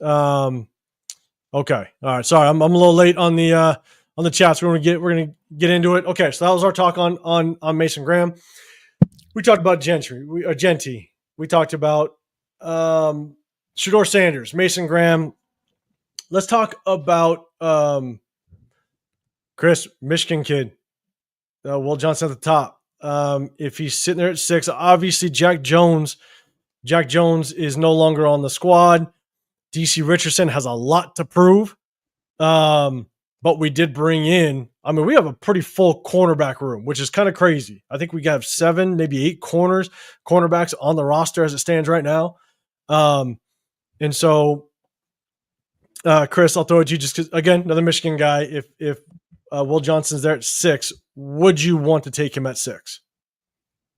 You guys know that's who I want. I'm all in for Will. He for one, he's a good leader, a captain, All-American. His players rave about him. Tough kid. He did have some injuries, but people got to understand he could have came back, this past season. If he really wanted to, but a lot of his his team and people in his corner told him just to get prepared for the NFL. We weren't a good team anyway, but all you got to do is look up last year's game against Ohio State. Him against Marvin Harrison. It was just a battle. And at that point, Marvin was one of the most purely polished wide receivers that we've seen in a long time in from a college level. So Marvin got busy like on other people, but when Will was on him, he pretty much locked him up for the most part. So the dude is just nice, man. Just instincts. And again, I know I always say it, but he really reminds me of he can do the things that like Patrick Surtain can do. Like I think he can make that type of immediate impact. So I'm just all for him, man. I liked him last year. Like if he was able to come out last year, I would have been all for getting him last year. The dude can play. I know people try to make different you find flaws in everybody, but that dude is a certified baller. I'm telling you. You talking about instinct and watching game film and running the route for the receiver. That's what he does, man. Yeah, Severe, your thoughts on Will Johnson? Yeah, man. Going into this season, I thought Will Johnson was quite possibly the best player in all of college football, regardless of position. Yep. That's how good I think Will Johnson is. I thought he had the potential to prove he was the best player in all of college football, regardless of position. Will Johnson, and we have to see him run. But what this reminds me of is Derek Stingley. Derek Stingley was with LSU, right? As a freshman, started every game. That team goes undefeated, and they win a national championship. And everybody's raving about the prospect that Derek Stingley is. Then the next year, Derek Stingley, I think next year's COVID year, I want to say. I think that was COVID. I want to say that was COVID. He gets hurt, and he misses 3 games. And then the next year after that, he gets hurt again and only plays 3 games. And people kind of fall off of him, right? A lot of people's like, oh, he might not go in the first round. I think he ended up still being the first corner taken. And we see the kind of corner that Derek Stingley has turned into the NFL. He's probably one of the best corners in the league. You can make he has a strong case as the best corner in the league. You can even put him above Patrick Surtain if you wanted to. So he's that kind of guy. And I think Will Johnson has the ability to come into the league day one and be one of the better corners in the NFL. Don't let this little turf toe or this little hamstring, don't let that deter you. Right. That guy's a dog, and he is a dog. And I will say this. This is 2023. The draft, right? The best player to consist, and it's ironically, I think that's the Tyree Wilson. Yeah, that's the Tyree Wilson year, unfortunately. Who was the best player in that draft class, regardless of position? Bijan Robinson. Who last year? No, 2023. That's the year we took. Yeah, 2023. He was that can't miss player. Like Brock Bowers was the can't miss player last year. Bijan. No, it was Bijan or Jalen. Those were the two guys that were the best players in the draft, regardless of position, right? Those were the guys that people said were best players in the draft, regardless of position. Like if you ask most people, everybody, I would say most people said Bijan was the best player in the draft, regardless of position. I don't hear anybody really saying that about Ashton Jeanty, right? The Seattle Seahawks come up to pick. Who do the Seattle's pick in that draft class? They pick Devin Witherspoon, cornerback out of Illinois. And they say, oh, well, Seattle, they really didn't need a running back because they drafted Kenneth Walker the year before. Okay, fair point. Who did Seattle draft in the second round of that draft class? Zach Charbonnet. So obviously they felt they needed a running back. So, when the push came to shove, they had opportunity to take the consensus best player in the draft class. They felt they had a needed running back, but instead of taking a running back, they took Devin Witherspoon. Could history repeat itself? I don't know. So, Severe, I'm with you, and Chris, I'm with you as well. Like when I watch, Will Johnson's film, his instincts are on point. Like that's kind of what separates him. He runs the route for you, man. He runs a route. He doesn't. And I'll be honest, that's what what makes Travis Hunter actually really good, especially as a corner, is because he just has those instincts to be able to just see where the ball, see the routes develop. You might look at, and again, I got to look more at Will Johnson. I see him more as just really thriving as a zone coverage type of corner, not necessarily man to man. I got to look more film. I could be wrong. I'm not saying I'm but right. Even if that's the case, like how many teams are playing? Like now you rarely play man nowadays. Yeah. So he can be a press corner for sure. So and he's a big boy, right? I mean, you could tell like he's going to be able to muscle up some receivers, and so he could definitely handle his own. But what I really like about him is just his pure instincts to the ball, and so I'm with you because of just what we've done with our cornerback room so far. I know a lot of people are talking about in the chat. Arnie, I think you said it a couple times. I know a couple others have as well. Basically talking about his injuries that happened in 2020 or just this last year. But you look at Derek Stingley to me. You look at and you look at his game. If you're concerned about the injuries, rightfully so. So like we have PTSD with Tyree Wilson and stuff like that. So I get it. But at the end of the day, what's tough is you watch him in 2023, man. If he's any bit of what he was in 2023, yeah, he can be pretty damn nasty without question. And so, all right, so let's do this real quick. Again, chat, I appreciate everybody rolling with us. We're going to go last but not least. Will Campbell. Will Campbell, if he does drop, I know that we need to beef up this offensive line. And so I definitely want to, I think I'm caught up a little bit with this chat. Apologize, everybody, if I'm kind of flying through right after this one. Before we get into just a couple scenarios, we're going to do our second segment of start 'em, bench 'em, cut 'em. We'll have some fun with it. But I think the offensive lineman that could fall to us. I understand Pro Day wasn't great. I still think he could be one hell of an offensive lineman, especially if he does bump down to guard, which I'm hearing a lot of people are saying that that's what he's going to do. You watch his game film, he could be one hell of a guard. But if we're sitting at 6, we don't trade back. what are your thoughts? And chat, let me know, would you pull the trigger on a Will Campbell at 6? Chat, let me know. Severe, I'll throw it to you first, man. What's your thoughts on Will Campbell at 6? Would you take him? Or you'd be pissed if the Raiders took him?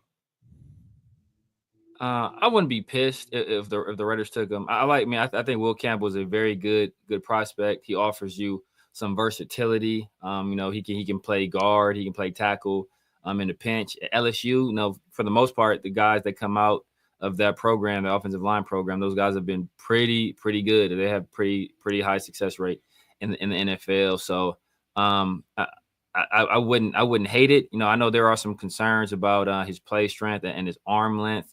But I guess I will say this. Why have hamburger when you can have steak, man? It's Willie Lampkin all day. It's Willie Lampkin all day, baby. Why settle for less? Why settle for less? So true. So true, Severe. Man, we are gonna have to do something at least day 2, man. Root for Willie Lampkin. I'm with you 100%. Jeff, you're saying at guard, yes. Tackle, no.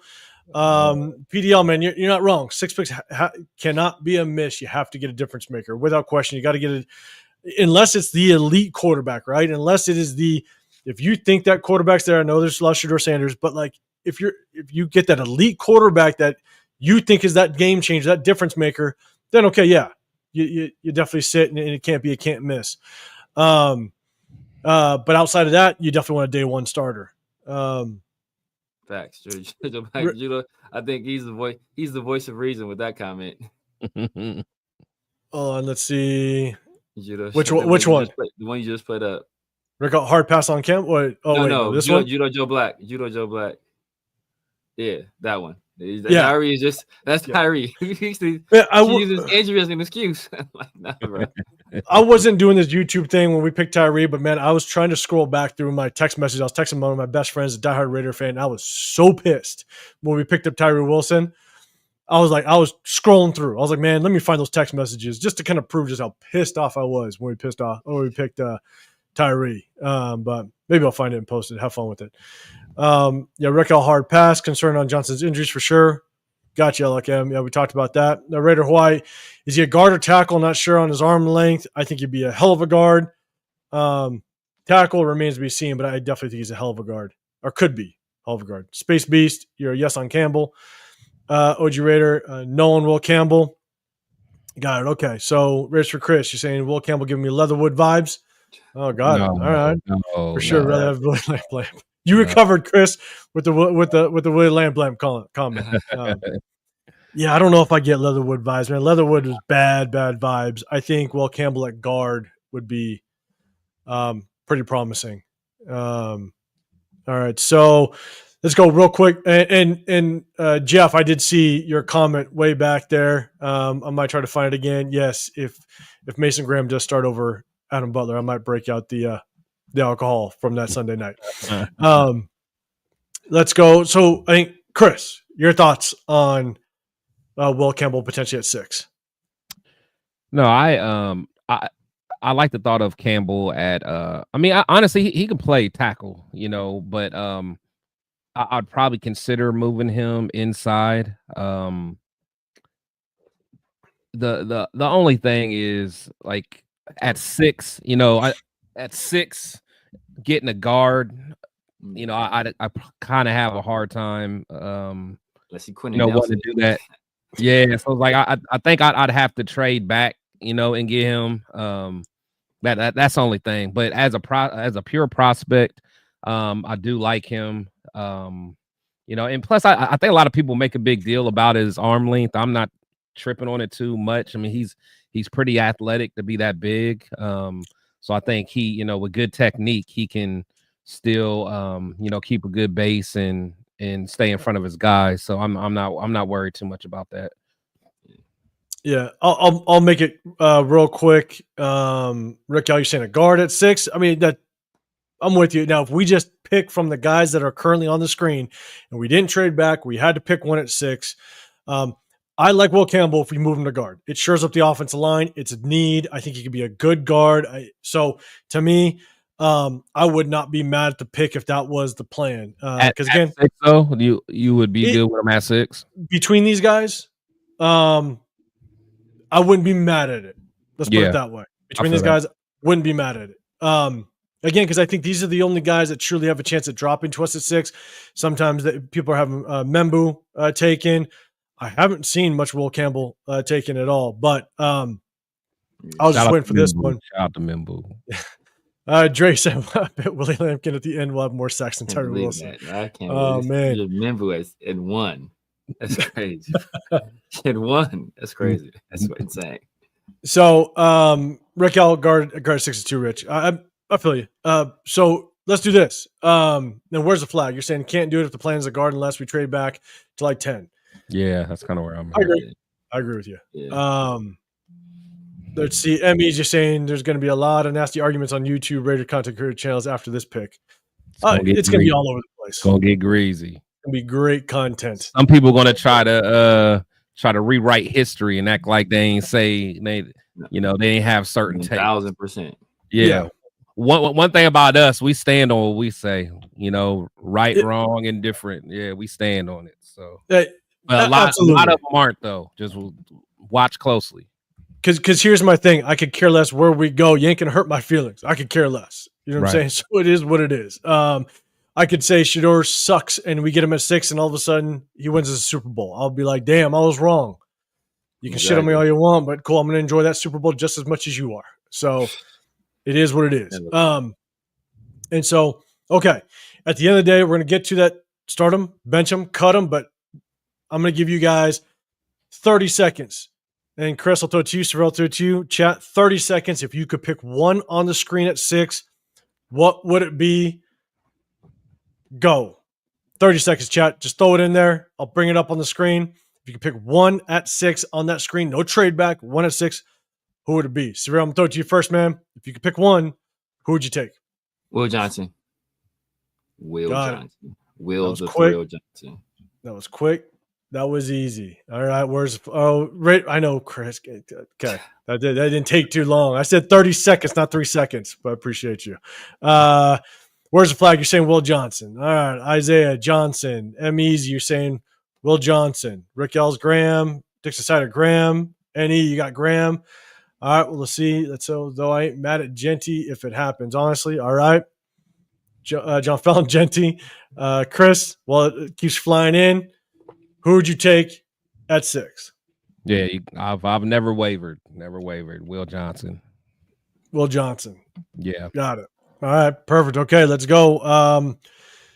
Let's see. PDL, you're at Carter. SoCal, you're at Graham. All right. Let a couple more come in. Here's my thing. Dre, I swear. Of course, Dre. Of course.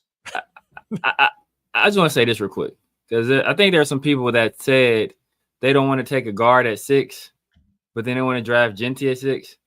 Like the highest paid guards in the NFL are making more than the highest paid running backs. Yeah, you're telling me. Obviously, the NFL ain't valuing running backs like that. Exactly. Cool, Kev. Anybody from Michigan? Elegant, man. Dude, play by the rules. Big dog, play by the rules. Cool, Kev. All right, yeah, you're saying anybody from Michigan. So here's the thing. Our space mission, the financial draft capital at 6 does match the position value at guard tackle. The studs can make $20 million per season. Yeah, I mean, the guards are making their money. I mean, it's a deep it's a deep salary number when it comes to interior offensive linemen, just shit offensive linemen in general. I think Lindstrom getting 21. I think for sure Quentin Nelson getting like 20. The only running back making 20 is Saquon, and he just got paid. Yeah. So Frank, you're saying at 6, dude better make an immediate impact. Guards getting PDL, guards getting big money. They are, you know what I'm saying? And so, especially in free agency. Exactly. That's what I'm saying. Yeah. They get more money than running backs. Yeah. And that's my thing is, and I know I've said this before, is one things that I take into consideration when you take a first round pick is I focus on, I think it's the 4 main positions that will get paid the highest money moving forward. You look at what Jamar Chase just got paid, right? So I look at quarterback, I look at receiver, I look at offensive tackle and edge rusher. I mean, now you kind of look at almost any interior, but definitely offensive tackle. Those guys and cornerback. Sorry, those guys will be the highest paid guys on your roster. They're going to take up the most salary cap. And so if you can get somebody in the first round to get that 5th-year option and ride that contract, you're doing something good. So that's definitely something I take into consideration in the first round.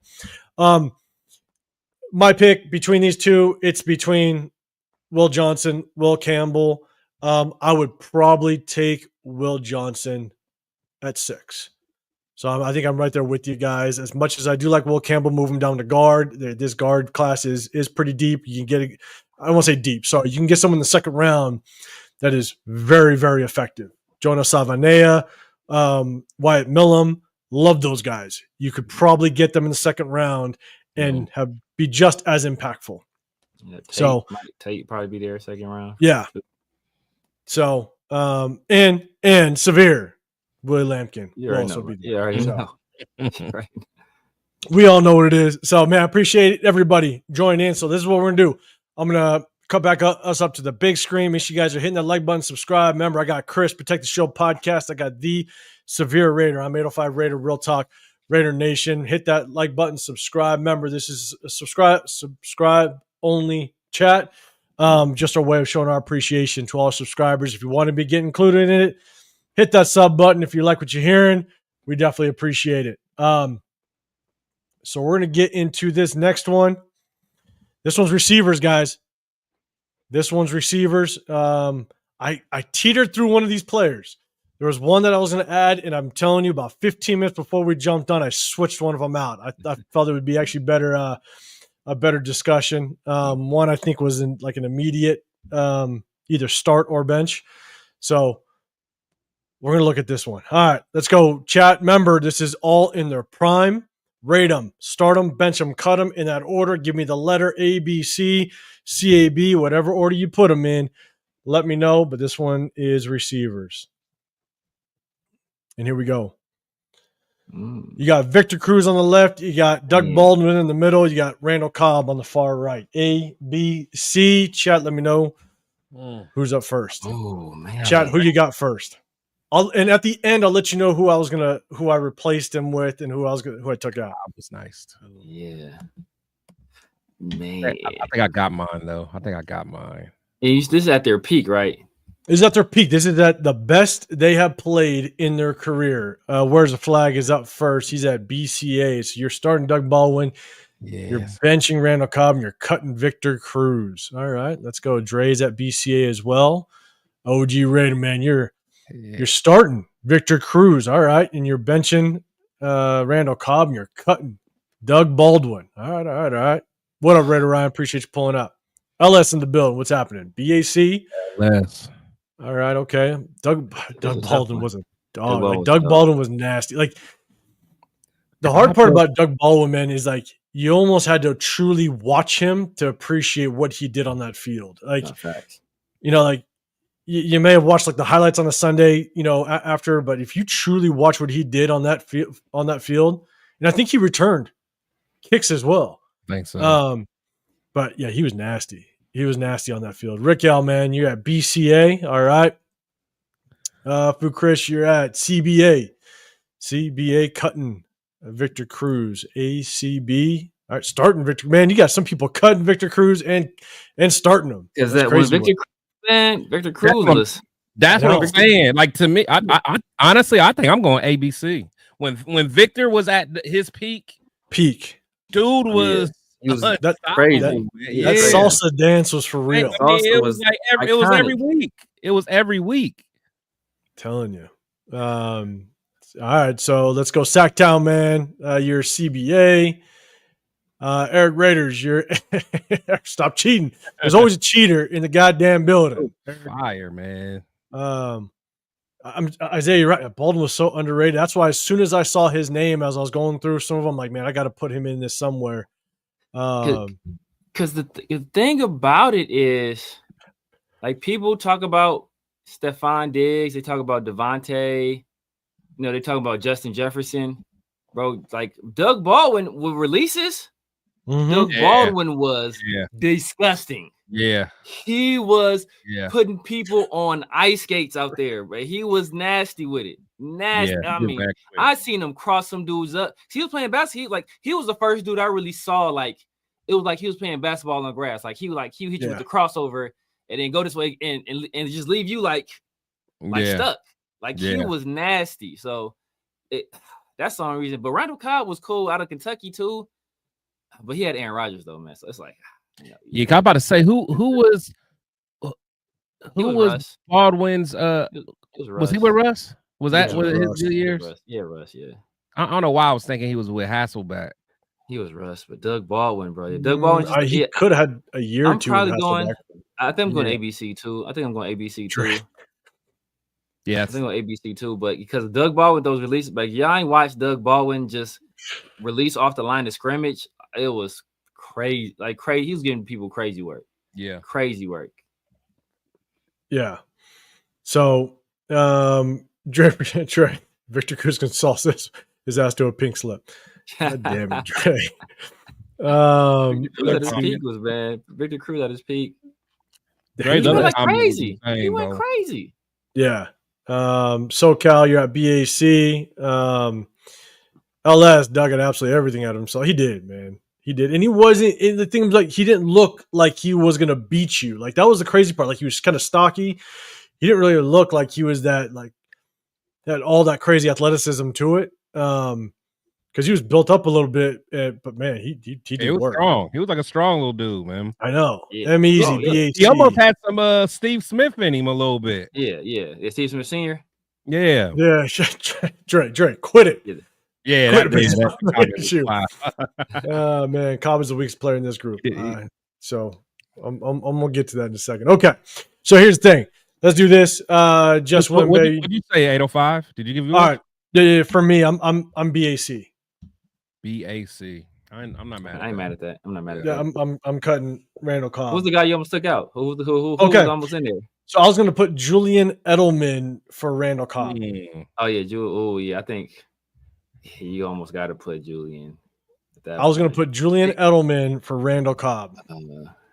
But I felt like I could use Julian Edelman in a different one. But if I put Julian Edelman, you do Edelman with an all-white one.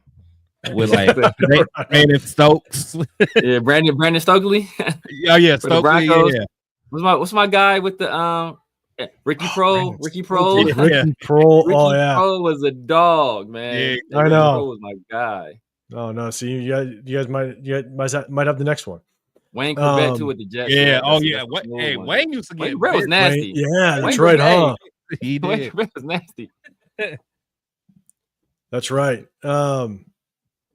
The 805 Raider, what's happening, man? Appreciate you pulling up with us. And who was the other one that they had? Was it before Edelman or after Edelman? It was Amendola. It was that came from the Dolphins. Wes Welker. Wes Welker. Yeah. Okay, so that's kind of who's better out of them two. So you're still in my next segment. My bad. You do you. You do so. My bad. You do you. My bad. Don't worry. I'll throw another name in those two, and that'll be the next one. All right. Yeah. So, I know. Hey, that was a good one. That was going to be I switched it last second. I was going to put Edelman in for Cobb. Dwight he would get hit harder than anybody ever seen in my life. I know. He would take he was vicious hit though. On those returns. Oh my God, he was getting destroyed. Didn't his helmet come off one time? Oh yeah, I'm sure it did. And he'd get up and do it again. Out of Iowa. Did the Rams have a guy? Or was that? Did Ricky Pro go over there from the Panthers? I want to say the Rams had a dude too. I'm not sure. I don't remember. Dre, for sure. Yes, Wes Welker had the best career with quarterbacks. He did. For sure. Without question.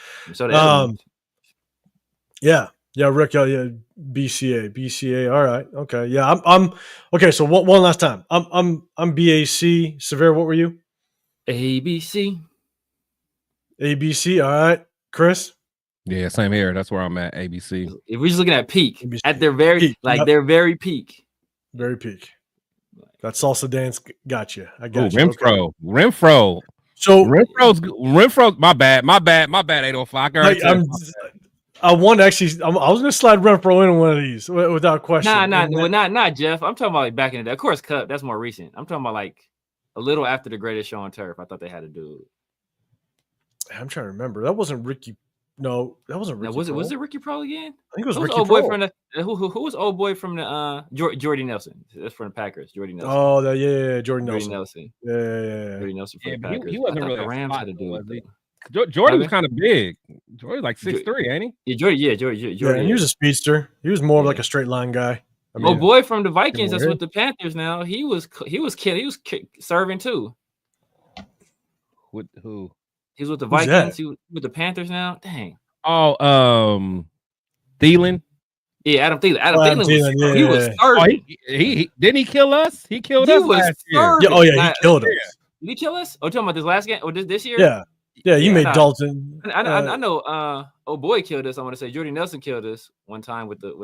I think Thielen got busy because if I remember right, Thielen got busy. Yeah. Yeah, there's Ed McCaffrey. There is there, man. Trust me, some names gonna be popping up. All right, some names gonna be popping up for sure. All right, so this is what we're gonna do. We're gonna go back up to the big screen real quick. And here's the thing: we're gonna do this real quick, chat. It's gonna be basically I'm gonna throw you up a scenario. All right. Players will be off the board. There'll obviously be remaining players on. Just let me know who you would pick at that number 6. It's not a trade back. Dre. All right, I see you. I know you all gonna probably to cheat.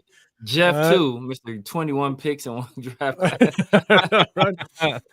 had a good draft. I'm sure you did. So I'm gonna pull up a draft scenario.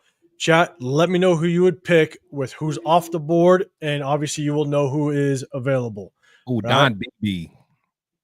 Don Beebe. Oh yeah. Oh yeah. Shit. Yeah. Don Beebe used to get busy. Man, some names, man. Some names are popping up. Okay, here we go.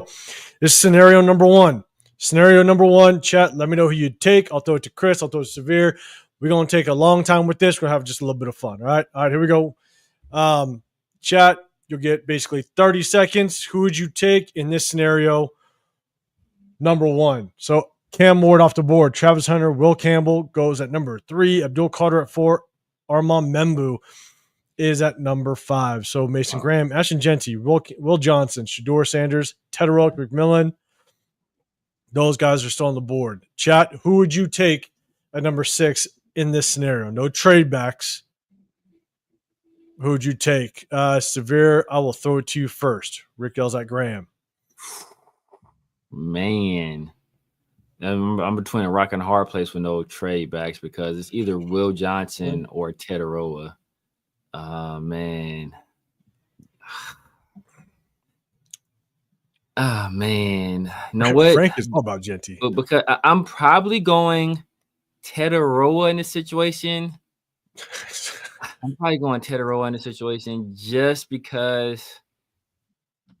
Man, but Will Johnson though, man. Damn, man. I'm back and forth. Know what? I'm going Will Johnson. You in the war room. You the GM. I'm going Will Johnson. Will Johnson. All right, so I'm going to go back to it. Rick, you got Graham. Dre, you saying T-Mac because you said you can't teach height. Yeah. Space Beast, you're at T-Mac. Steve, you're at T-Mac. Yeah, Frank, you like the Genty, no question. LS, you're at Mason. Isaiah, you are not in the war room. You stepped out the building. You're like, I'm not doing it. Sacktown, you're at Graham. Let's go. N.E., you're at Team Mac. Rick, your best player available. Dixon, you're at Graham. All right, cool, Kev, you're at Genty. All eyes. Genty, one, all eyes. You ain't got 2 picks of 6. Andrew, what's happening? Appreciate you rolling up with us. All right, let's go, Steve. All right, Will Johnson.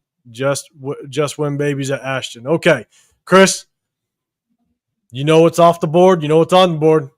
I think I know where you're going. Yeah, I think I'm about to hear a no question. Yeah, no question. What you got? Will Johnson, man. Will Johnson. Yep. All right, Will Johnson. Nothing else to think about, man. Nothing else to think about. You know what's funny is if I can't trade back, I'm probably taking T-Mac. Yeah. I'm probably taking T-Mac. If I can't trade back from there, I'm snagging T-Mac. So that would be my pick. Raider Menace, you got Genty. Raider Hawaii, you're at Genty as well. Raiders for Chris. We all know who you would pick. LS at Genty at 6 would make medicine. LS, that was a good one. That's funny. Let's see. Stacked on all the above. All right. So, okay. That's one scenario. We're going to have fun with this. I got 2 more scenarios. We're going to rip through this thing real quick and have fun with it. Second scenario. You're going to see who's on the board, who's off. Let's see if I can make this a little bit bigger. All right. And then we're going to get that pick. And then Lake Show, we all know. We know you, Shador, for sure. I got you. All right. Here's scenario number 2. Take a look at it. Let me know. Who would you pick? Off the board, Travis Hunter goes first this time. Cam Ward second. Ashton Genty's gone for you Ashton Genty fans. Tedderell McMillan's gone. Mason Graham is gone. So through this, T-Mac will be nice at the Patriots. I ain't gonna lie. That'd be nice. That'd be nice. Isaiah, you got Abdul on this one. Looks like. Let's go. Where's the flag? Or Steve, you got Carter. Chris, I'll throw it to you first this time. In this scenario, are you still Will Johnson? Your boy Mason Graham is gone. Yeah, no, I like Abdul Carter, but in the last scenario, I think Mason Graham and Will Johnson were available. So you went Will Johnson instead of Mason Graham, I think. I'm going as long as I see Will Johnson on the right, just know where I'm going. Know where I'm going. Already what's happening. Man, if I do these scenarios again, I know who's going to be taken third. Will Johnson's going to be off the board out of nowhere. Let's see. Hold up. Let's see. Who else? Just went Abdul Carter. Got a lot of Abdul Carters this time. All right, the Jags won't get no screen time because Abdul Carter won't be in that fast. Carter all day. A lot of Carters. Let's see. Yeah, man. All right. Eric's saying Will Johnson over Carter. Just because I like I still really like Carter. I know Carter's special, but yeah, I still like Kuntz, and I think that corner, having that duo between, with Johnson and JP, and Bennett could be something crazy. It could be crazy. Yeah. It's hard to pass. Let's do this. It's hard to pass on Carter. It's hard to pass on. But the thing is, does Carter start over Malcolm Kuntz immediately? I don't know. I don't know. I don't know. There's a big question mark there. You know what I'm saying? And so, but you can definitely make that case that Malcolm Kuntz is coming off a season injury. How is he going to progress off of that? So it's just, you can make an argument for him without question. That's tough. What's crazy is that people are like, "Oh, we can't draft Will Johnson. He's hurt." Like Carter got a fracture in his foot. The last time last defensive end we drafted with a fracture in his foot. What the hell happened? No. Last dude we had to have some the foot problems. What happened? So, man, Rick, hell yeah, he starts over Kuntz, man. If Kuntz is back to his 2023 self before he got hurt, there's not like that. It's not a question. You like Will Johnson. That's the only thing is that, man, like I said, I thought Will Johnson coming into this year was the best player in all of college football. And I'm gonna stand strong on that, man. I'm going Will Johnson. Will Johnson. I would probably go Will Johnson as well in this scenario. And it's a deep edge class too. That's another thing. It is deep edge class.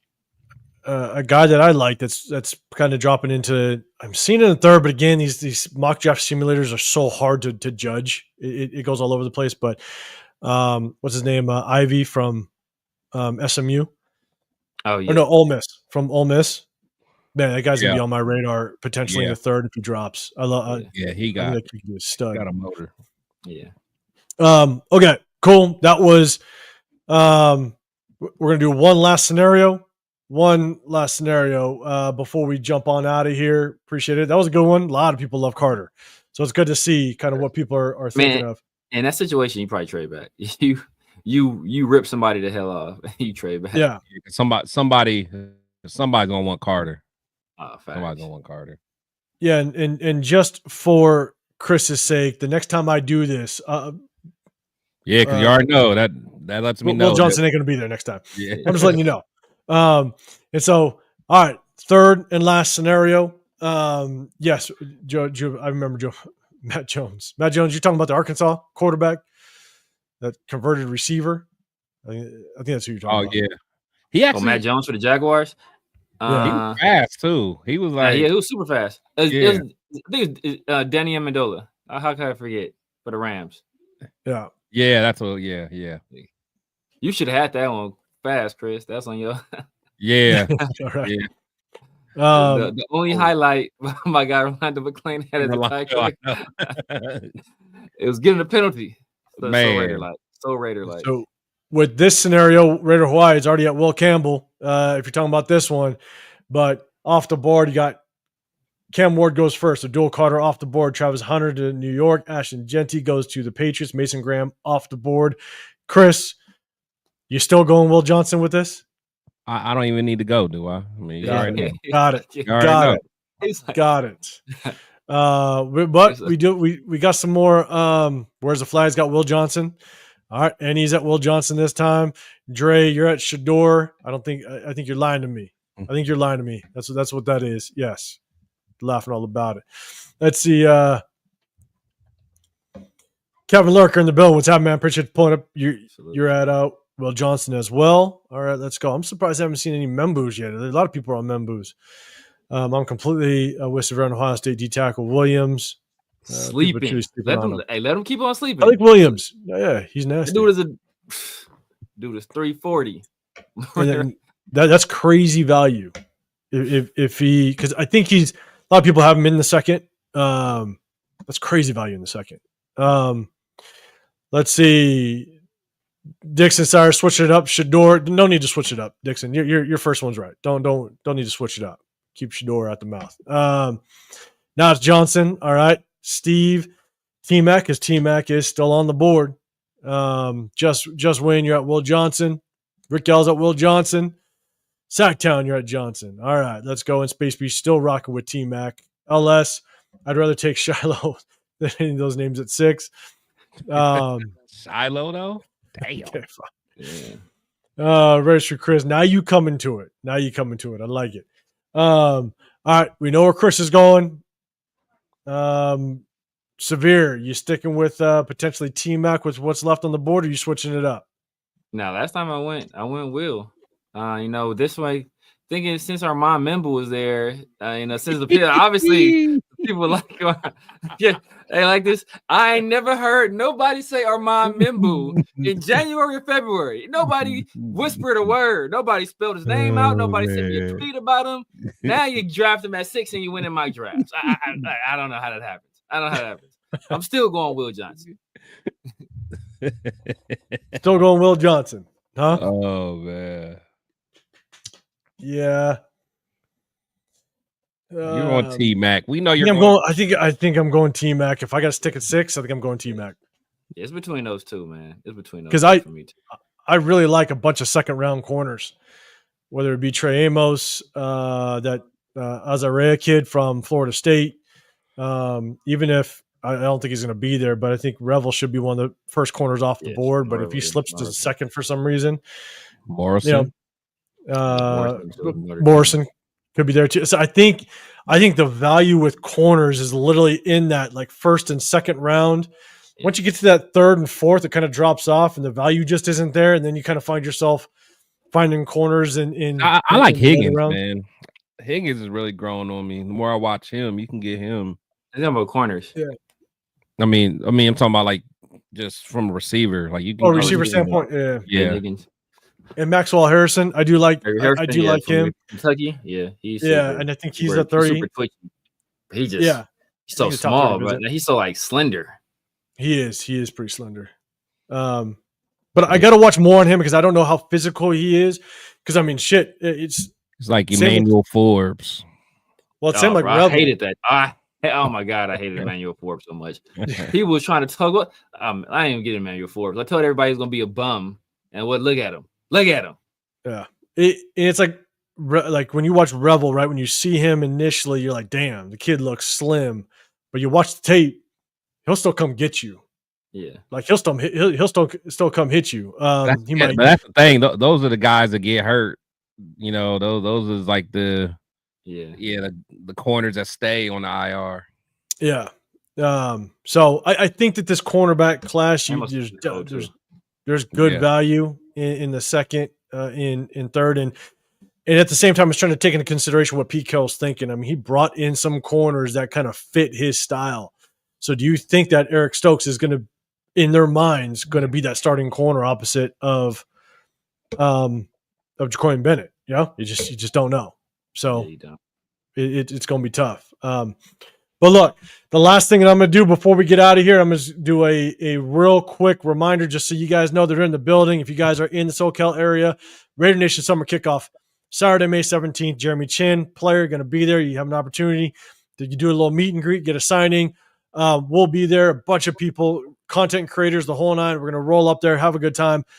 So if you're in the Bakersfield, California area, Saturday, May 17th, you can get a ticket, $20, general admission. It's family friendly. There's VIP tickets if you want to be kind of under some shade, all that stuff. Just make sure if you guys roll out, you guys are in the area. If you want more information, hit that notification bell. We'll keep hitting you with updates, but you can also go to Instagram, Raiders Crusaders IG. He puts it on.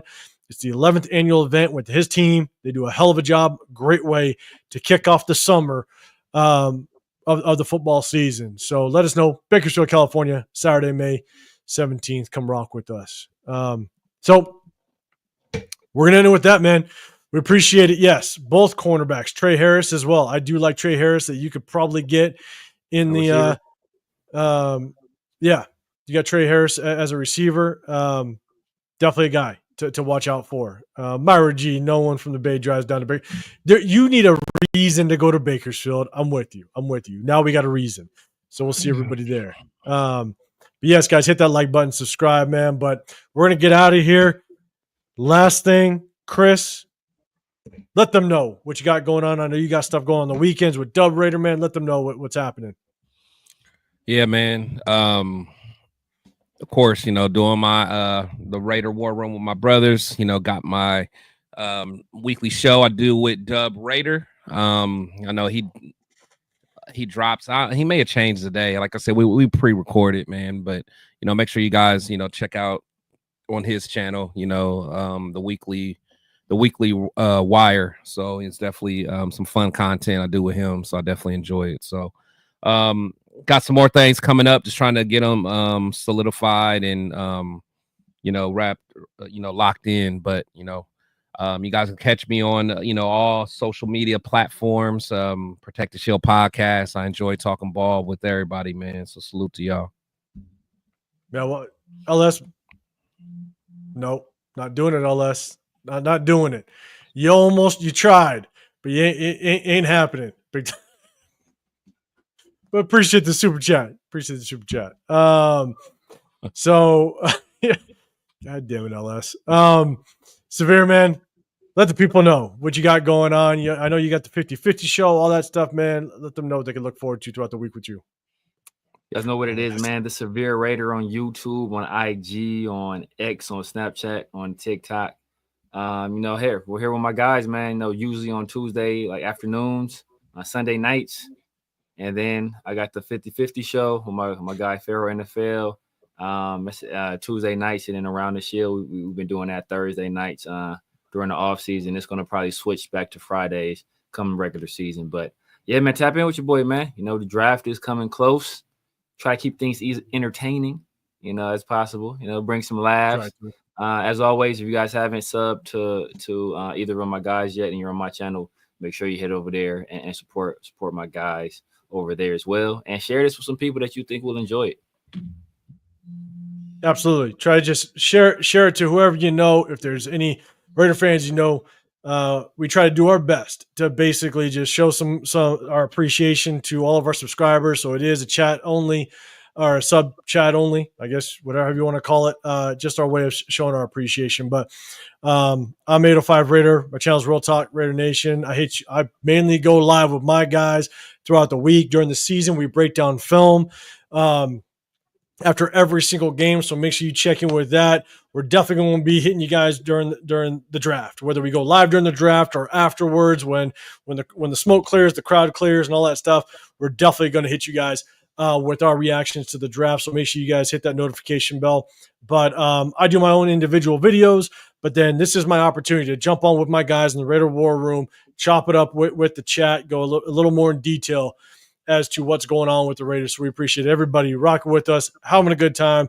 We can't thank you guys enough. Make sure you guys hit that like button, subscribe. Again, you're in the Raider War Room. Chris, Protect the Show podcast, The Severe Raider. I'm 805 Raider, Real Talk, Raider Nation. We appreciate you guys. We'll see you guys on the next one. We're out.